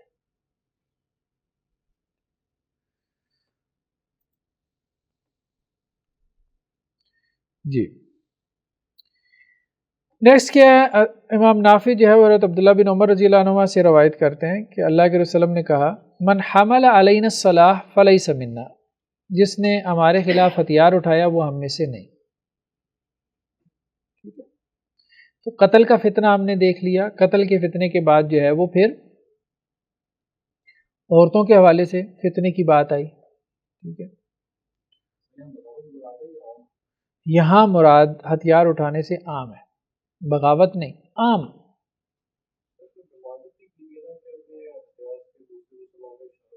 ہاں وہ بھی آگے روایتیں آ رہی ہیں.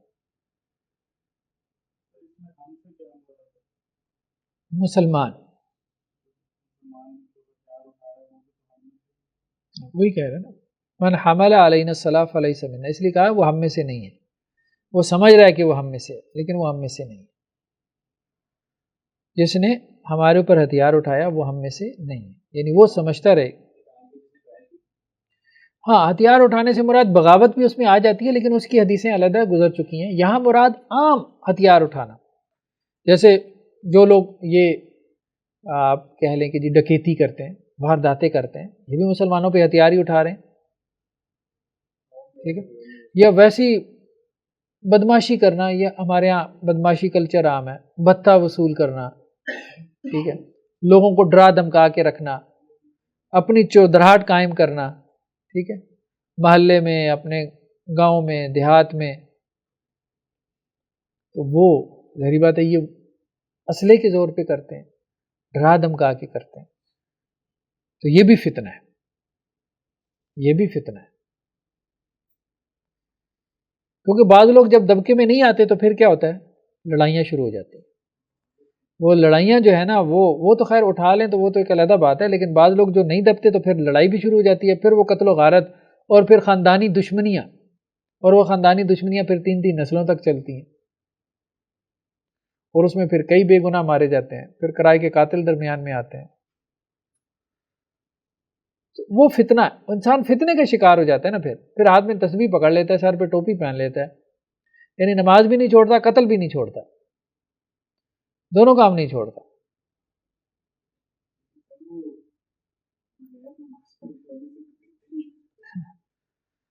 تو اب وہ دیکھیں نا جتنے ہوتے ہیں ان کو میڈیا ہمارا کیسے دکھاتا ہے، جتنے جن کو ڈان کہتے ہیں، وہ ہاتھ میں تسبیح ہوتی ہے، سر پہ ٹوپی ہوتی ہے.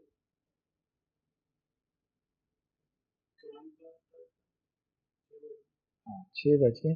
اچھا آج نا ہمارے اصل میں کچھ مہمانوں نے آنا ہے، تو مغرب کے بعد، مغرب تک ہم یہ پڑھ لیتے ہیں. رمضان میں ہم آف کریں گے، رمضان میں کلاس ہم آف کریں گے، رمضان کے بعد جو ہے نا وہ دوبارہ شروع کرتے ہیں انشاءاللہ سے.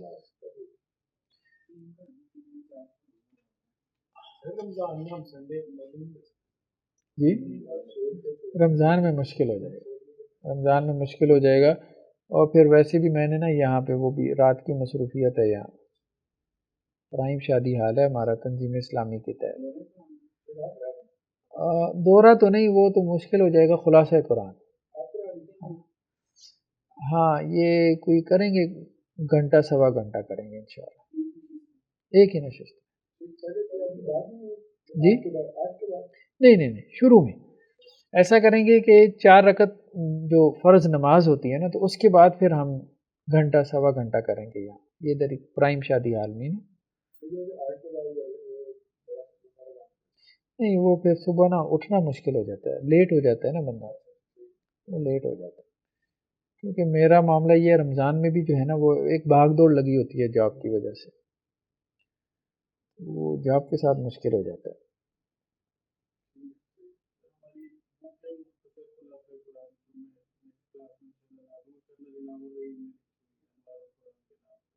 اچھا جی ٹھیک ہے، ٹھیک ضرور. ہاں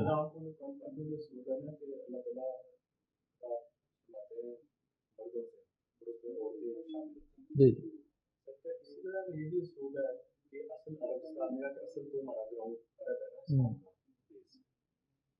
ہاں لیکن پوری امت شامل ہے اس میں، ویل للعرب میں، ہاں بالکل پوری امت شامل ہے.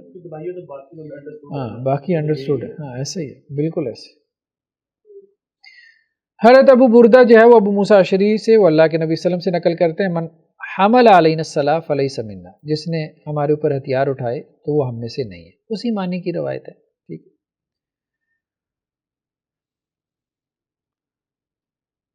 اسی طرح حضرت حمام جو ہے وہ یہ کہتے ہیں کہ میں نے ابو ہریرہ رضی اللہ عنہ سے سنا، وہ اللہ کے نبی صلی اللہ علیہ وسلم سے نقل کرتے ہیں، قال لا یشیر احدکم علی اخیہ بالسلاح، کہ تم میں سے کوئی اپنے بھائی پہ بندوق سے اشارہ نہ کرے. بندوق یا اسلحہ، گن سے، پسٹل سے یا تلوار نیزے سے بھی اشارہ نہ کرے. فإنه لا يدری، کیونکہ وہ نہیں جانتا، لعل الشیطان ينزع في يده فيقع في حفرة من النار، کہ شیطان اس کے ہاتھ سے وار کروا دے اور وہ جہنم کے گڑھے میں گر جائے.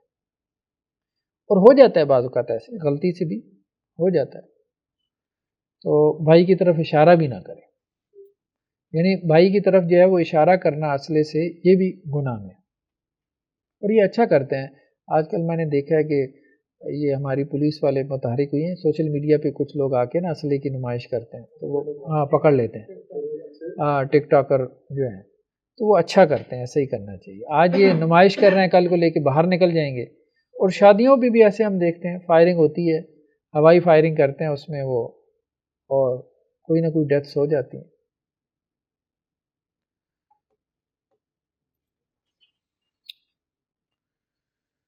اچھا جی، نیکسٹ روایت ہمارے پاس کیا ہے؟ حضرت جابر بن عبداللہ سے، وہ یہ کہتے ہیں مر رجل بسحام فی المسجد، کہ ایک آدمی جو ہے وہ مسجد میں تیر لے کے گزر رہا تھا. فقال رسول اللہ صلی اللہ علیہ وسلم امسک بنسالہ، تو اللہ کے رسول وسلم نے کہا کہ بھئی اس کی جو نوک ہے نا اس کو ذرا سنبھال کے رکھو.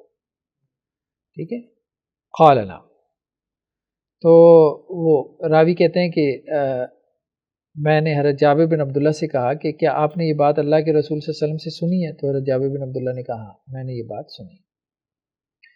کہ اسی طرح سے ہوا کہ ایک آدمی جو ہے وہ تیر لے کے مسجد نبی میں گزر رہا تھا، تو اللہ کے وسلم نے اسے کہا تھا کہ اس کی یہ سنبھال کے رکھو نوک. تو وہی ہے کہ تمہاری وجہ سے کسی مسلمان کو اذیت نہ پہنچے.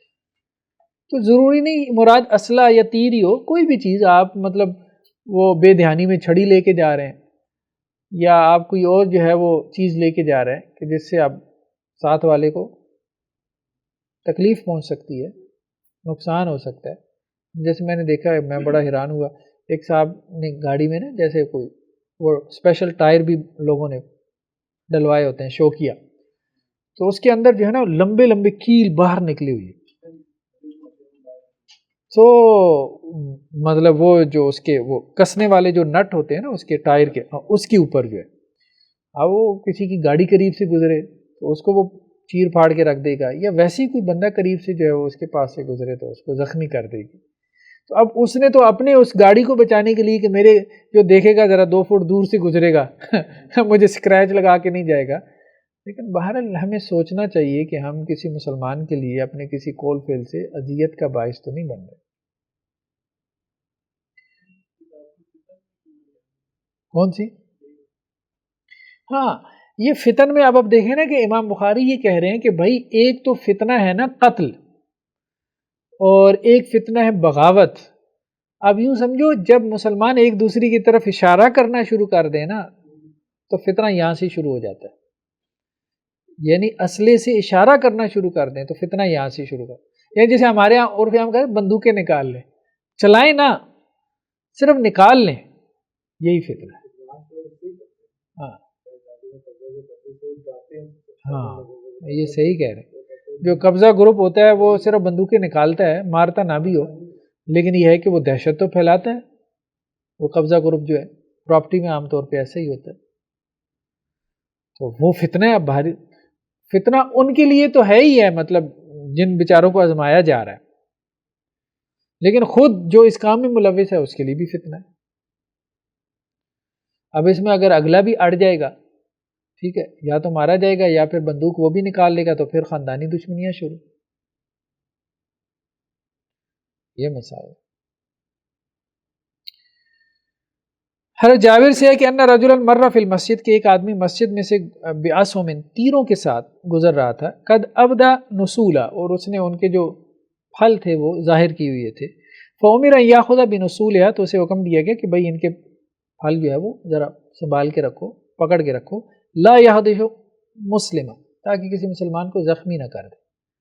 دیکھیں نا، مسلمان کو زخمی کریں گے تو فتنہ تو پیدا ہو جائے گا نا، وہ جو زخمی ہوگا وہ چھوڑ دے گا اس کو، ٹھیک ہے، لڑائی شروع ہو جائے گی۔ تو خاص طور پہ جب آپ سڑک پہ جا رہے ہیں، پبلک پلیس پہ ہیں، تو کوئی ایسی حرکت نہ کریں جس سے دوسرے کو اذیت پہنچے۔ جب دوسرے کو اذیت پہنچے گی تو وہ تو پھر آپ کو بتائے گا کہ بھائی میں یہاں پہ ہوں، اپنی پریزنس شو کرے گا، تو اس سے جو ہے وہ جھگڑا، فتنہ فساد برپا ہوگا، ٹھیک ہے۔ قتل و غارت نہ بھی ہو تو ایک دوسرے کے کپڑے تو پھاڑ دیں گے، گالم گلوچ کریں گے۔ اب جیسے دیکھیں نا ویڈیوز وائرل ہوتی ہیں، خاص طور پہ یہ گاڑیوں کی جو آپس میں ایک دوسرے کے ساتھ ٹچ کر جاتی ہیں، تو وہ جو ونڈ سکرین ہوتی ہے وہ توڑ دیتے ہیں، وہ ایک نے اندر سے وہ ڈنڈا نکال لیا گاڑی سے، دوسرے نے نکال لیا، ایک دوسرے کے شیشے توڑی جا رہے ہیں۔ یہ بات فتنہ تو ہے یہ۔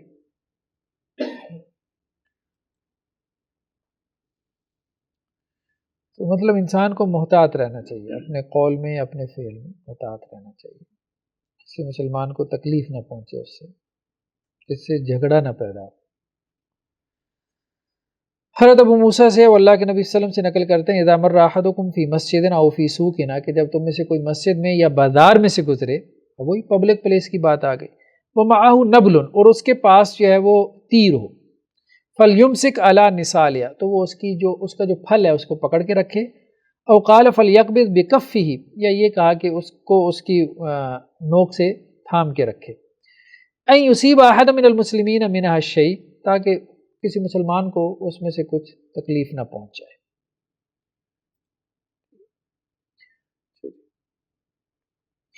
نیکسٹ کیا ہے، حضرت عبداللہ سے روایت ہے کہ اللہ کے نبی صلی اللہ علیہ وسلم نے کہا، سباب المسلم فسوق وقتالہ کفر۔ چلیں جی، یہ ایک نیا سب چیپٹر شروع ہو گیا، اس کو ہم پھر نیکسٹ ٹائم جو ہے وہ شروع کریں گے۔ مسلمانوں میں جو باہمی جنگ و جدال ہوا ہے، تو اب اس کی روایتیں آ رہی ہیں، قتال کی روایتیں۔